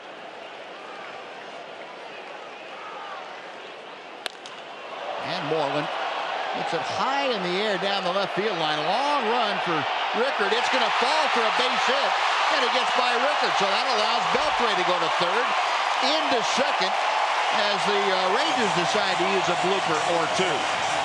Mitch Moreland, the RBI double. It's a 3-2 game. And the tying and go-ahead runs are at third and second. That ball was up in the air for a long time, too. I thought it was going to hook foul. Slice foul, stayed fair, and no one could get to it. Rickard's playing out in left field. None of the infielders were near it. So a ball with a lot of hang time falls in. No shift was on. You see Hardy sprinting after it. He just couldn't get to it. Moreland drives in his second run. He's carrying the go-ahead run out at second base. Beltre with a tying run at third. And here's Ian Desmond. The infield now will pull all the way in. Nothing in one.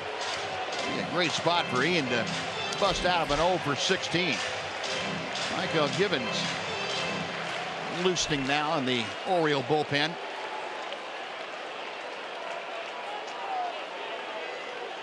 Desmond, a tapper back to the mound, a fly ball to right.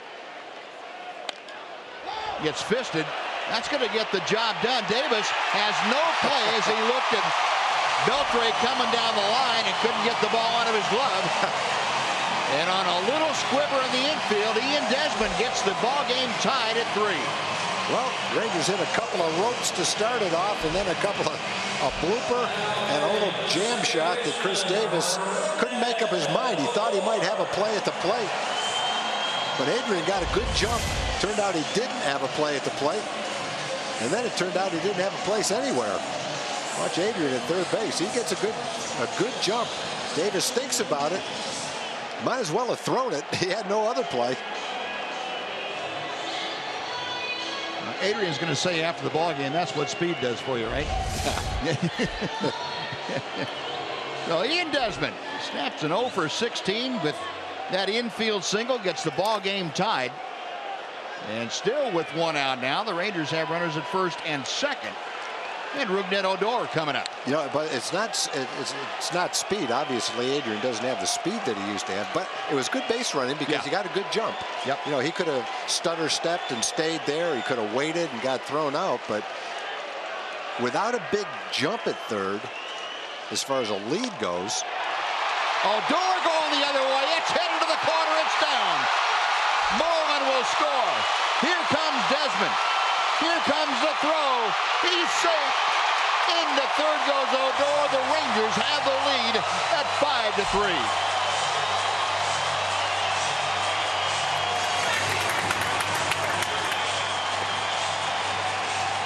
Boy, Ian was flying around the bases. Orioles did a good job getting the ball to the cutoff man. Hardy has a very strong and accurate arm. He made a good throw, but there's a good display of Desmond's speed as he got around the bases. Well, the Rangers had a couple of soft hits, but they've had some hard ones too. The first two hits, a single, a double and a single, were hit hard. This double by Odor was sliced very hard down the line. There's Desmond sliding home safely just ahead of the throw, and he needed every bit of his speed to beat that throw. Well, and you're right, Tom. He had the afterburners on going around second and around third. He got there in no time flat. And that's going to do it for Chris Tillman, who gives up 4 consecutive hits with 1 out here in the 6th inning. And he will leave, and Michael Gibbons is coming on. So the Rangers have struck for 4 runs, and they've still got property on the base paths. We'll take a timeout. We're back to Globe Life Park right after this on Fox Sports Southwest.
Fans, Fox Sports Southwest wants you to show your Horned Frog pride at a Rangers game.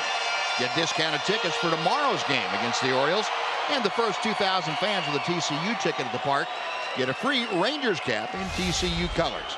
Go to TexasRangers.com/TCU for details. Well, Michael Gibbons, the 25-year-old, on now and facing Elvis Andrus, who goes after that first pitch. It is strike 1. Oriole infield pulled all the way in. Chris Tillman's got to feel like, what in the world hit me? Tillman kind of zipping along, had a 3-1 lead entering the 6th inning. Gave up a double to Mazzara, got an out, and now Elvis pounds one to center for a base hit. Odor scores. 6-3 Texas. Turn that 95-mile-an-hour fastball around. That's the hardest ball Elvis has hit this year. That was a bullet.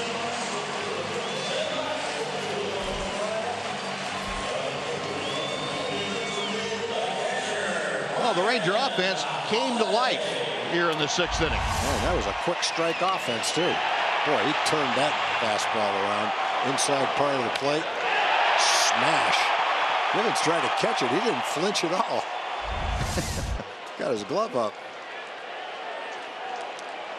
The 6 consecutive, make that 5 consecutive hits. They had 2 doubles and 3 singles. Elvis, the latest, is aboard. Brian Holiday is the hitter now, the number 9 man. Holiday has flied out and popped out this evening. Givens was a position player his first few years in professional baseball. He's got a good arm. Struck out 38 guys in 30 innings after he was called up last year to the big leagues. Yeah, another one of the guys that signed as a shortstop and converted because of the arm strength. Yep. Rangers have one of those. We saw him at spring training, Matt Bush. Yep. He throws 95 to 98 miles an hour. 0-1. Holiday waiting. Yeah, as a matter of fact, we saw Matt Bush touch 100 down in Surprise That's that right. one day. That's right. And speaking of touching 100, how about Keone Kelly? He's getting ready in the Ranger bullpen.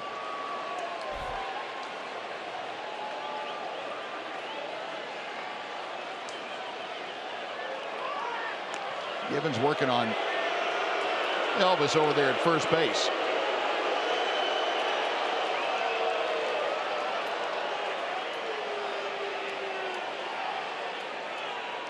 Brian Holiday hitting in his own backyard right here at Globe Life Park. 1-1.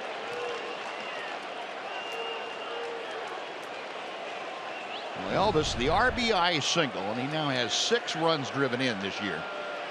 5 runs this inning for the Rangers, ties a season high.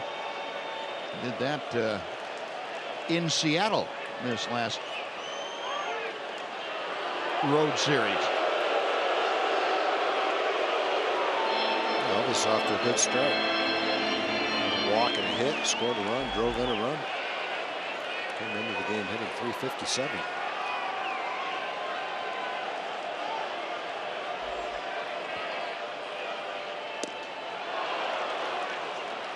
One and 2 to Holiday.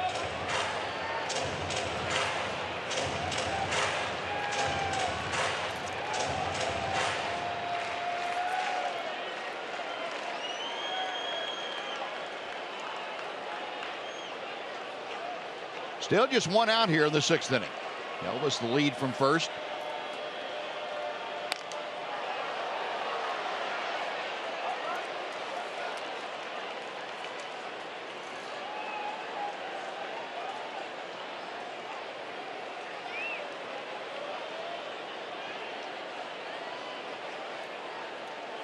Givens in the minor league system for 3 years as a shortstop. Decided he would probably be better off trying to throw the slider instead of hitting it. Which there's a lot of guys that way, but they didn't have his arm. They couldn't do it. Exactly. He had the option, and a lot of guys don't. I'd be better off throwing it than hitting it. Problem is, I can't throw either. That ball in the dirt. It gets all the way to the backstop. Down to second goes Elvis.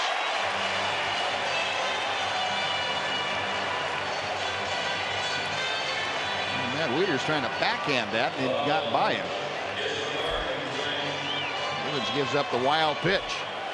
Well, he held him close at first. Unfortunately, wild pitched him to second.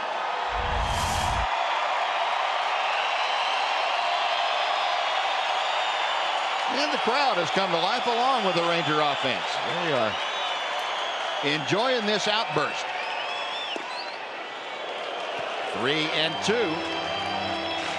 And Holiday eyeballing that pitch inside. So Holiday, the number 9 hitter, trying to get aboard in front of the leadoff man, Delino to Shields.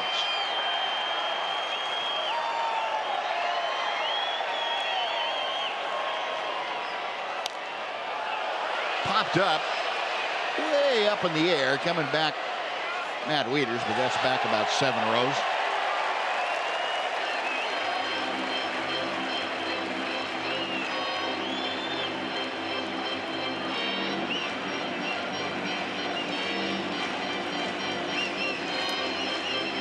Brian doing a little talking to himself, having a conversation. Okay, what do we expect here?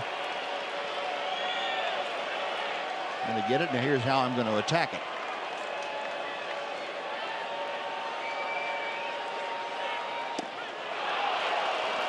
Two outs. Givens has the mid-90s fastball. He's got a nice slider, too. Tough location in that one.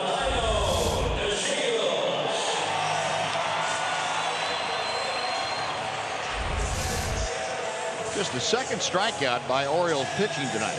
Gibbons with his first, and Delino DeShields is the 9th Ranger to come to the plate in this inning. Delino is 2 for 3. He had an infield single last time up. Takes ball 1. Got Elvis Andrus out at second. Rangers with 5 runs across here in the 6th inning. Delino trying to make it an even half dozen.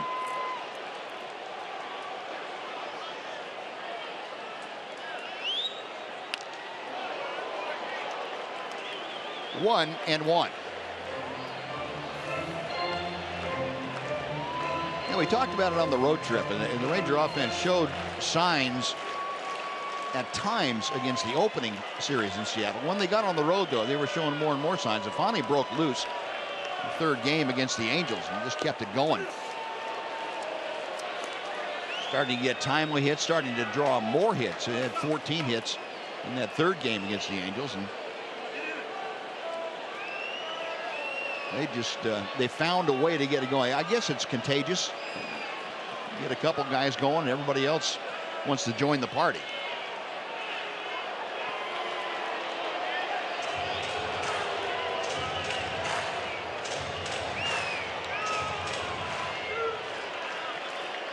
One and 2 to Delino. Got him swinging. No back-to-back strikeouts. Gibbons gets out of the inning, but the Rangers put a 5er on the board.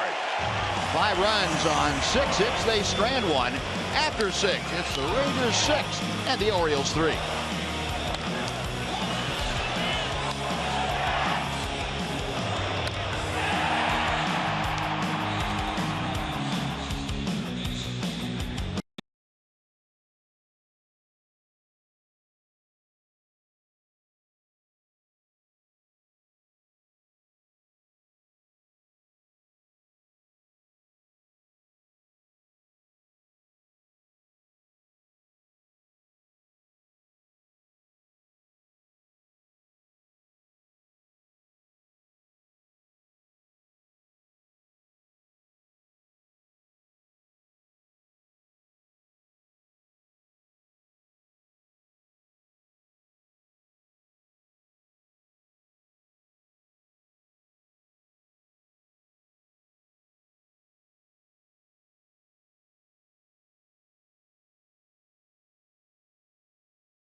Tonight's 4-game summary. Nomar Mazara dumping in a single to drive home the first Ranger run as Elvis able to score. And then Mark Trumbo put the Orioles back on top. His 3rd home run of the year, a solo blast into the Ranger bullpen. And then Rougned Odor got the Rangers out in front with that 2-run double into the left field corner. Rangers add another one. It's 6-3 now as we head to the top of the 7th inning, and Keone Kela has come out of the bullpen to take over for the Rangers. No, Tom Williamson, who came in to get the double play grounder to end the 6th inning, gives way to Keone Kela, appearing in his 5th ball game. Kela last time out gave up a couple of runs to the Seattle Mariners up in Seattle.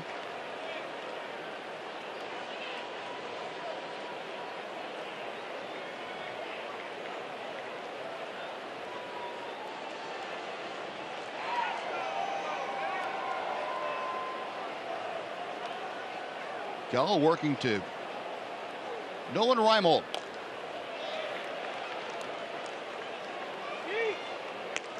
One ball and 2 strikes. Reimold tonight perfect at the plate, a pair of doubles. One to right in the 3rd and one to left in the 5th.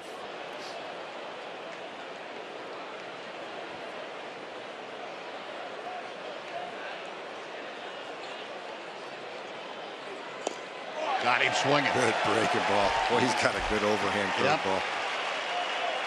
That is the hammer. That's what he was trying to do with Nelly Cruz the other night when Cruz got one up a little bit and sent it out of the ballpark. Yeah, he kept that one down and away. Good pitch. There's a lot of guys nowadays that can throw 95 miles an hour. That really doesn't distinguish the guy from another, but when you can throw 95 or 96 and then add that pitch right there, that's the old equalizer. Yeah, that's the knee buckler. Yep. And you know, we saw Matt Bush. You mentioned he was throwing 100 miles an hour. He also showed a pretty good curveball. So you know, he's a good young bullpen prospect with more than just a fastball. Top of the order, Joey Rickard. 1 for 3 this evening, an RBI 2-bagger. Rickard's double came back in the 3rd inning, along with his 4th RBI. Pretty good eye by the kid right there to lay off that one.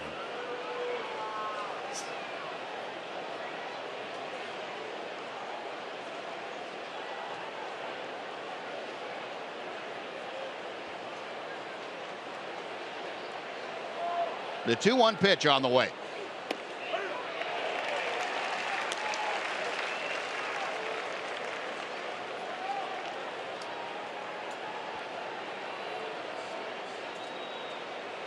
Keone last year, 68 appearances, and called it very much a learning experience about how to handle himself, how to manage himself.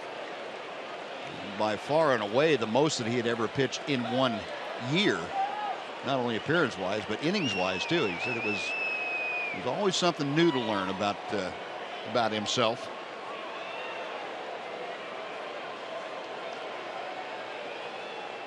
Full count to Rickard.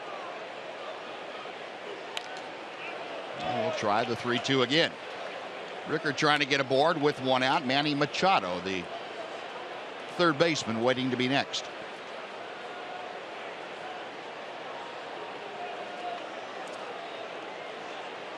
Rangers 6 runs on 10 hits tonight. 5 runs on 6 hits in that 6th inning. Baltimore 3 runs on 7 hits. Inside and got the bottom hit the knob of the bat. Sure did. Now that's pinpoint control if you can do that. Breaking ball got away from him. Would have been ball 4. Might have hit him. Instead, watch where this thing hits. Right on the bottom of the bat. And the umpire can tell because that made a different noise than it would have if it hit his hand. Yeah.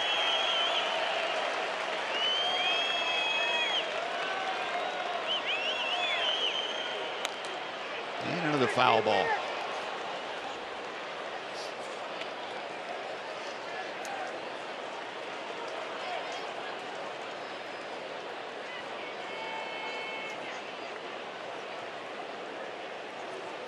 Keone just about ready to turn 23. He'll turn 23 on. Let's see, that's on Saturday, 16th. Ball shot foul to the right. Pretty good tussle between these two.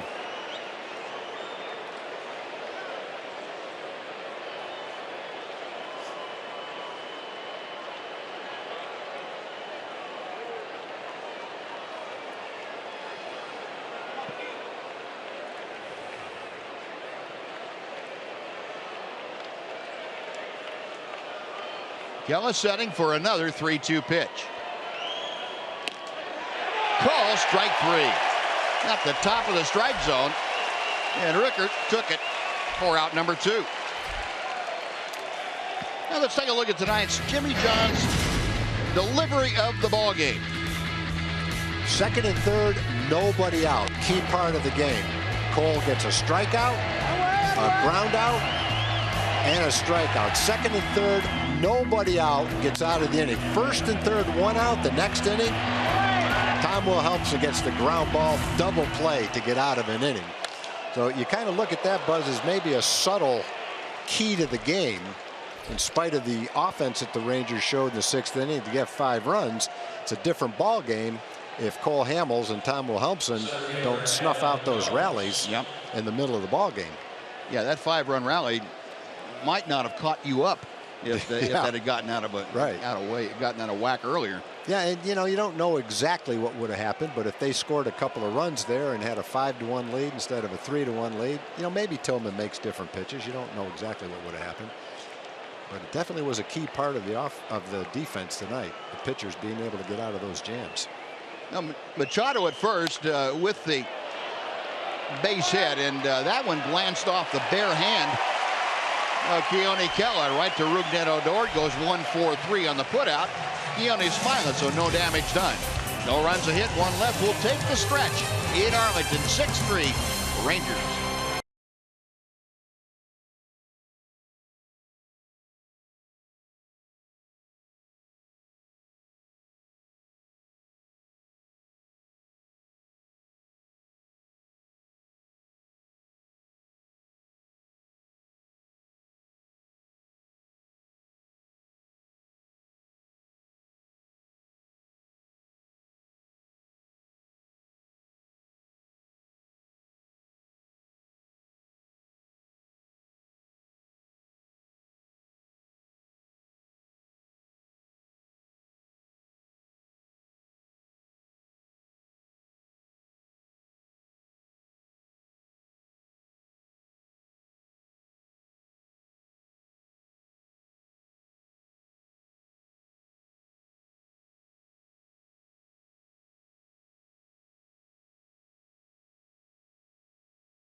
Kids 13 and under at Globe Life Park this Sunday will be treated to a pair of Delino to Shield socks.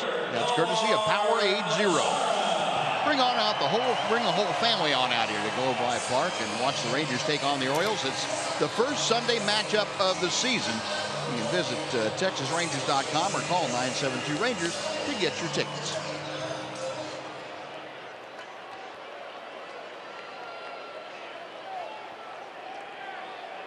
The Ranger fans happy about the way things have gone here the last inning and a half. Rangers coming to bat in the bottom of the 7th, and T.J. McFarland on now to work, the 26-year-old left-hander at Orland Park, Illinois. 4th appearance of the year for McFarland.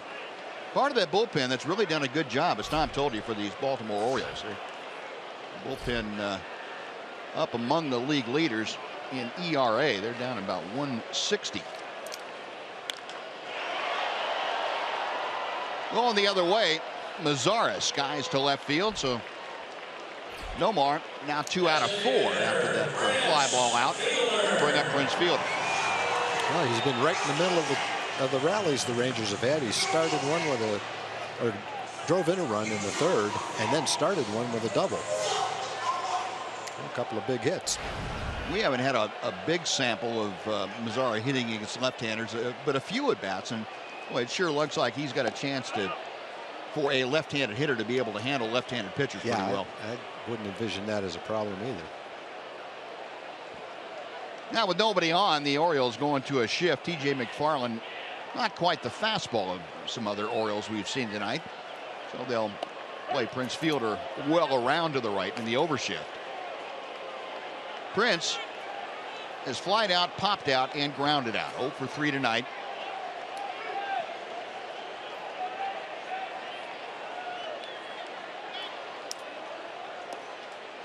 And McFarland missing on that pitch. It's 1-2.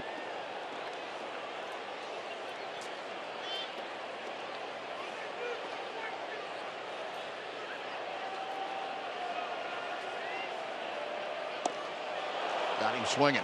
Marlin pulling the string and gets the strikeout. 2 away. Adrian Beltre will be next. And before Adrian steps in, let's send it over to Dana Larson for a Chevy game break.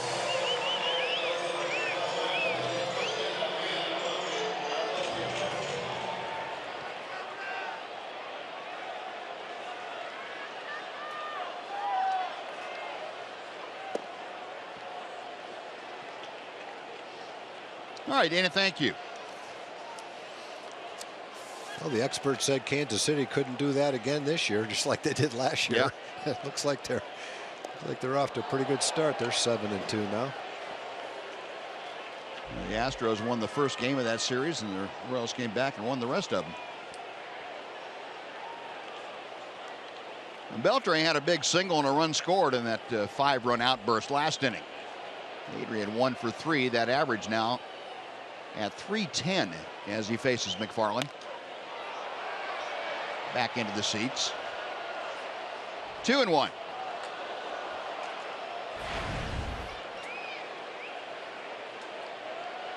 I'm not going to jinx Adrian by saying, you know, this is the first time in a while he's been healthy in the month of April.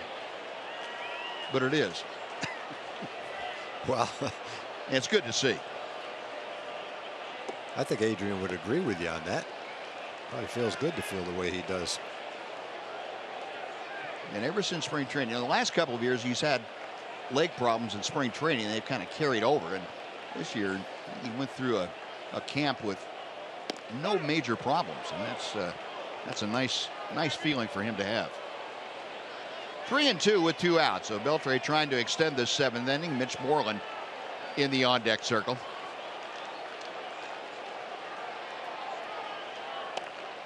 Inside, ball 4, and Adrian takes the walk.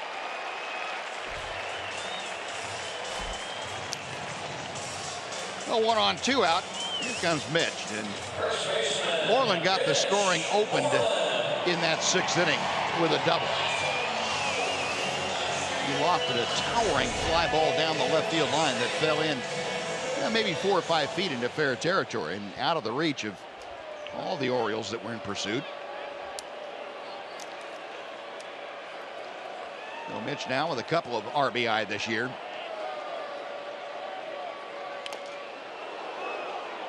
Nothing in 1. A pretty good hack by Mitch. Going after that first T.J. McFarland offering. 22,820 on hand here tonight. First of 4 with the Orioles.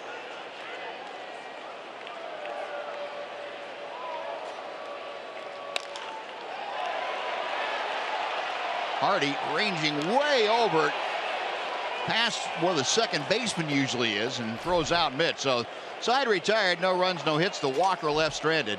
We're going to the 8th inning at Globe Life Park in Arlington. Rangers leading 6-3.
Buzz and Tom, time for the Progressive Fan of the Game. We got to give it to Kyle. He's got a bachelor party going on here, well-behaved bachelor party, but you couldn't ask for a better place, right, Kyle?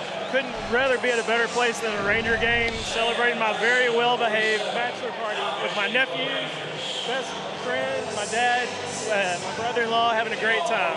Congratulations on the soon-to-be getting married. Congratulations on that. Here's the bag. And anything else you'd like to say, Kyle? Just want to say hi to my fiance, Cassie. Can't wait to get married. Go Rangers. Everybody named, Buzz and Tom are more than welcome to come. Oh, invitation right there, guys. You got to like that. All right, Kyle. Enjoy the rest of the game. Appreciate it. Buzz? Thanks, Noxie. Well, Sam Dyson on now to become the fourth pitcher used tonight by the Texas Rangers, and he deals to Chris Davis for ball one. Sam appearing in his fifth ball game. 2.08 ERA. Opponents hitting .267 against the sinker baller.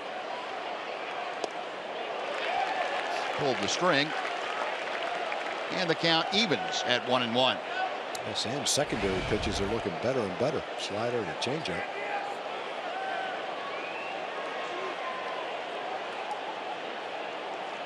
Rangers in an overship with Davis at the plate. And Dyson, this is away. 2 balls and a strike. Chris Davis tonight has walked and scored, flied out and popped out.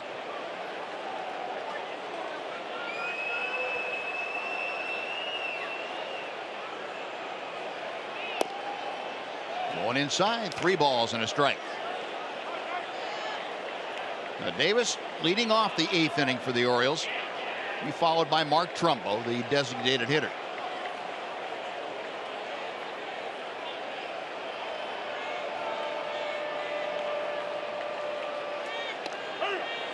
Took something off, and just in case Davis was thinking about letting it go. It's a little bit different Sam Dyson this year. Yeah.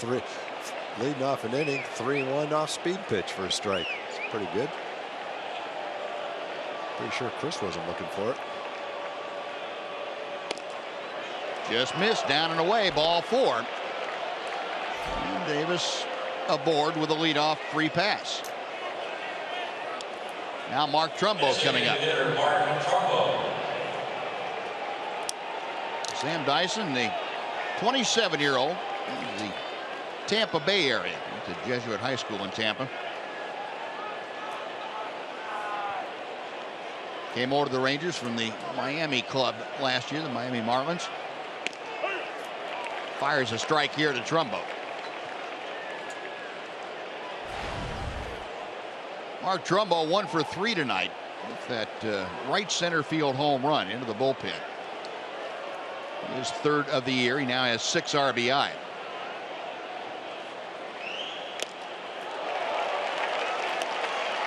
A little extra giddy up on that pitch. Up about letter high.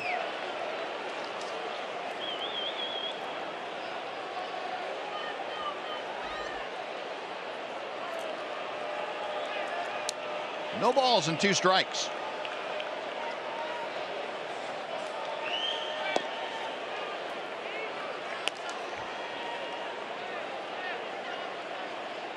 Trumbo 1 out of 3.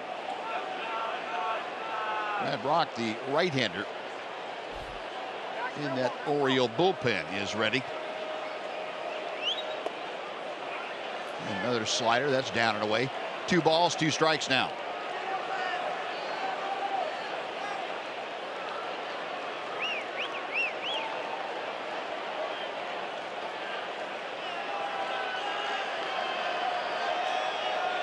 Dyson a check of first.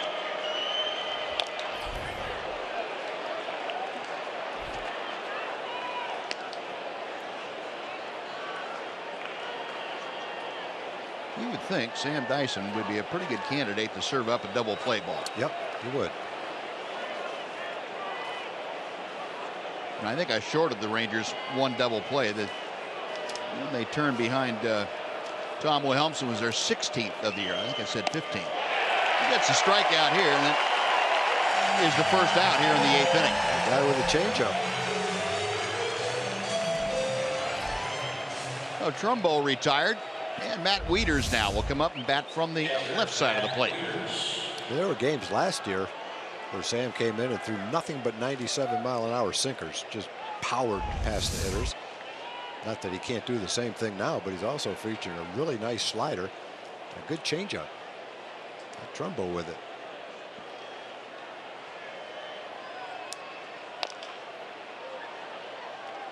Foul ball makes it 0-1. Wieters has walked and doubled tonight in 3 trips, so 1 out of 2 officially.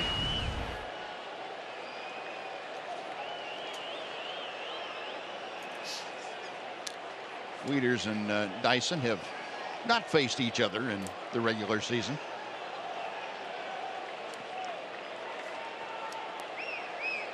Infield in a conventional alignment against Matt Wieters, pretty much straight away and in a step or two at double play depth. Odor to Andrus. That's going to be a highlight double play right there. What a play. How about Rugnet starting that 4-6-3, and not your conventional way to get it done. Second double play of the night turned by the middle of the Ranger infield. How about that? No runs, no hits, and nobody left. After 7.5, Rangers by 3.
Leading here tonight, and we'll be right back here tomorrow night on AT&T high-speed internet. Would like to remind you, Delino Shields and the Rangers take on the Baltimore Orioles in Game 2 of this 4-game set.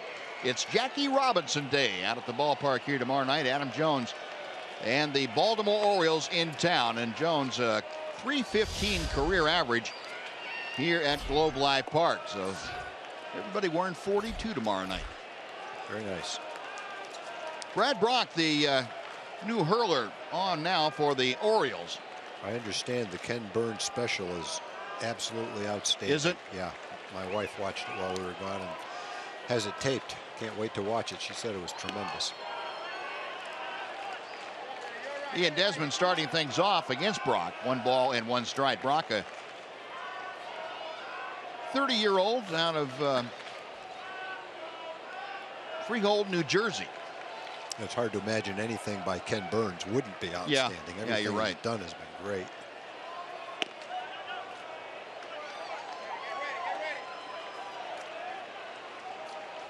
Ian Desmond snapped an 0 for 16 his last time up. Had that infield RBI single. Machado throws him out. He's got a gun. Yes, he does. I would say he'd be a candidate for the mound if he couldn't hit. There'd be a lot of pitchers that would be willing to get him on the mound instead of at the plate. He was. Yeah. Our AT&T high-speed internet replay for you. Rougned Odor, a game-changing doubles. He drove in 2 runs and got the Rangers from a 3-3 tie to a 5-3 lead. And Rougned Odor getting that high-speed double going.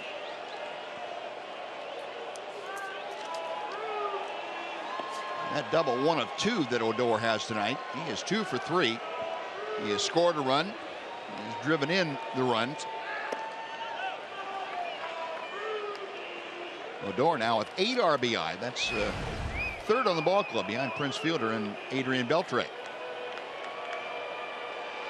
Average at 205 after a 2 for 3. 2-1. You got 2 hard hit doubles, 1 down the right field line and 1 down the left field line.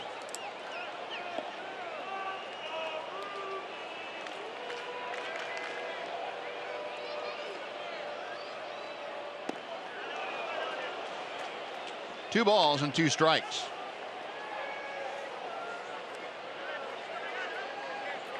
Look at the Ranger dugout here.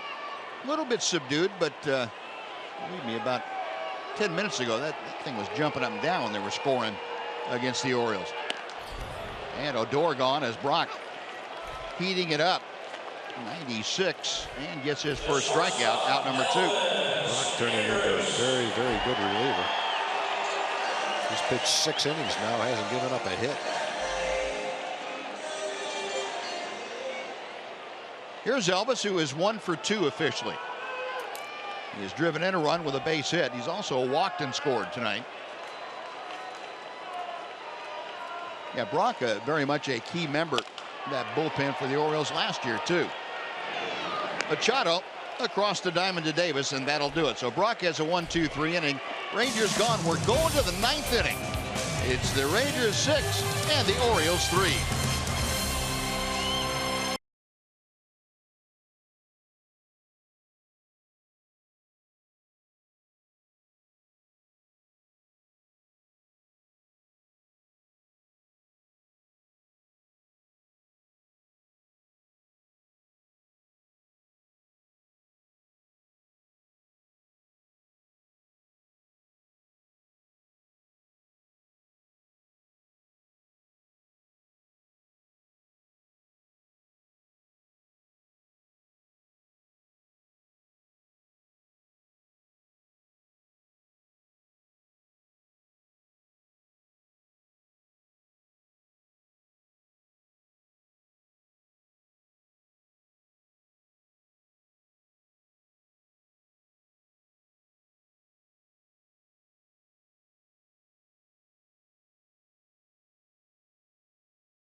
Great night here in Arlington. The Rangers with a 6-3 lead as we head into the 9th inning. Dana Larson reminding you we've got Rangers Live, the post-game edition, coming up right after the game.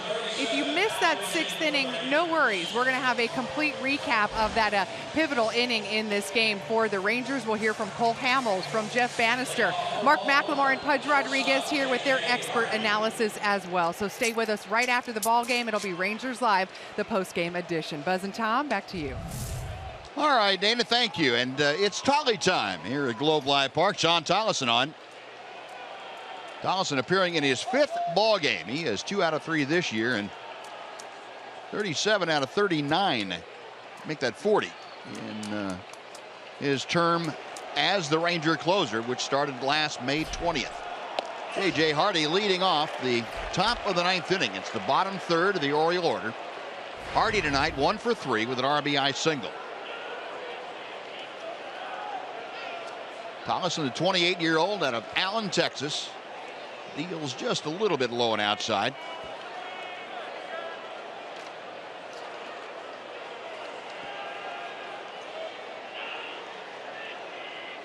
Hardy 0 for 3 against Tollison. And if Adrian Beltre takes care of that, he's going to be 0 for 4. That's how the 9th inning begins. Second baseman Jonathan Scope. Now Sean Tollison will face Jonathan Scope. Now the Oriole offense has been pretty well shackled the last 2+ innings. Ever since the Rangers took the lead, the Orioles have not been able to mount any kind of a comeback. Double play last inning behind Sam Dyson made a big difference, and of course the double play that Tom Wilhelmsen threw when he came into the ballgame, the one hitter he faced that kept the score at 3-1 at that juncture, really set the stage for the Ranger 5-run rally. I think when the Orioles look back at this game, they'll remember those two things that you just mentioned: the double play by Wilhelmsen, and a little bit earlier than that, the inning before that, when Cole got out of that second and third no-out jam. Ball and 2 strikes to Scope. Yeah, the opportunities that you have, and Baltimore's the kind of team that they don't miss many opportunities to score, and that's especially true in their ballpark. Well, you get them rolling downhill, and they're tough to stop. Behind the bag, it's a fair ball. Beltre, the throw across Anaheim, and he got him. 37 or 17. I don't think it matters with Adrian Beltre. What a play by the Ranger Gold Glover. You just can't jam the amount of plays we've seen in the first week and a half of the season. And it's been every game these plays are being made. This is incredible. Backhand ball was behind him. Wow. A 1-0 door made the inning before it. Turn a double play. Snuff out a possible rally. Mazzara made those 2 plays the other day in Seattle. Desmond dove and caught some. Elvis has made some spectacular plays. Mitch is picking everything out of the dirt. Catchers have thrown out 3 runners. The Buck Showalter now going to the bench. Young-Soo Kim, left-handed hitter, and he taps one right down the line and just veering off into foul territory. 0-1 to Kim. Look at that pick. Couldn't even turn his head to look at the ball.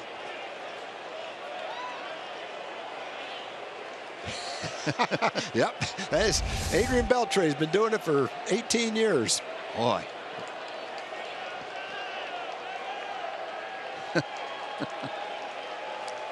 Well, Adrian's well aware of how good Manny Machado is over there, and he wants to make sure Manny knows that he's not backing off an inch either.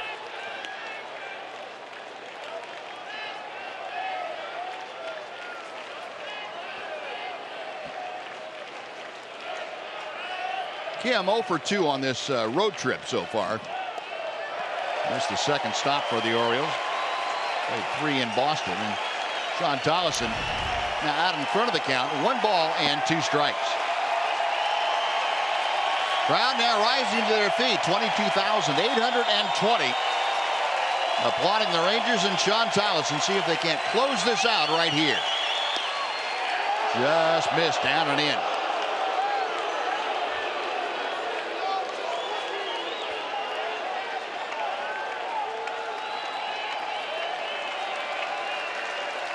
Two and 2 the count.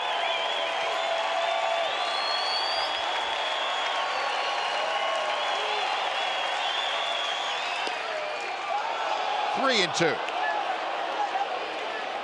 Well, if Kim is able to reach against Tollison, that takes the Orioles back to the top of the order. Joey Rickert in that on-deck circle.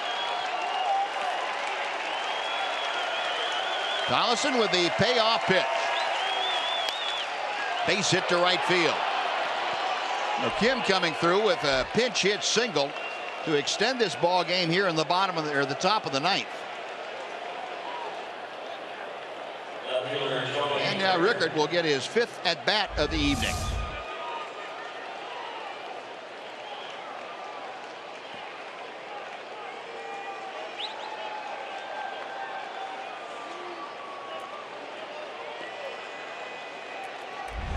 Rickard 1 for 4. And an RBI double in the 3rd inning. And the young outfielder takes strike 1. I mentioned Rickard had his 7-game hitting streak snapped yesterday.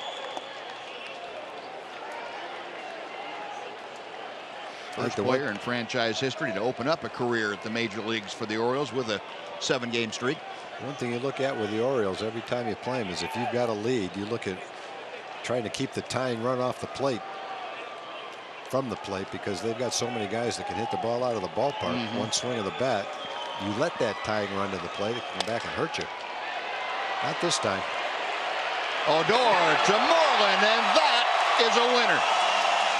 Sean Tolleson with his 3rd save. Tom Wilhelmsen gets the win in relief, and the Rangers come back to a victory over the Baltimore Orioles. A 6-3 win tonight.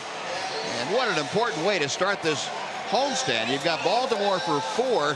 Baltimore coming in as the hottest team in the American League. And of course, Houston coming in next week for a 3-game series. You want to get off on the right foot, and the Rangers certainly did tonight. It was a well-pitched game for the first 5 innings, and then both teams getting some action going as we got to the 6th. Rangers able to minimize the damage that the Orioles did, and the Orioles could not minimize the damage that the Rangers did, putting up a 5-spot. Jeff Bannister's ball club took the lead for good in the 6th inning, made that stand up for a 6-3 win here tonight. Going to be a happy bunch of Rangers down there, and 28,000 or 22,000 plus on hand as the Rangers pony up on SMU night for a victory in front of their home crowd. And let's go down to the field. Jim Knox is standing by, it looks like, with Elvis Andrus. I appreciate it. Elvis, quite a night. You were on base 3 times tonight, and early on it looked like you needed every bit of those runs. Yeah, for sure. You know, that's what I need to do right now. Just get on base as many times as I can. So, you know, really feeling good right now in the home plate, seeing a lot of pitches and trying to do my job. You know, something else is looking pretty good is also the defense. You guys turned a couple of great double plays tonight, and you even gave Adrian Beltre a little standing ovation on that backhanded jab over on 3rd and the 9th. Hold on a second. Oh, yeah. Yeah. Uh-oh. Victory knock there. There we go. Very nice. Alberto threw Very it on nice. Odor. Tag teamed on that one. That ought to cool you off. But how about the defense tonight, Elvis? No, I think we were playing an amazing defense this year so far. That is something that we're taking a lot of pride since been training. So everybody's playing great, especially Adrian. He's been doing it his whole career, and he just continued to do it. We'll let you go get dried off. Appreciate it, Elvis Bus. All right, Noxie, thank you. Yeah, it's great to be able to celebrate like that. That's the way to start the homestand. We'll be back with more from Globe Life Park right after this.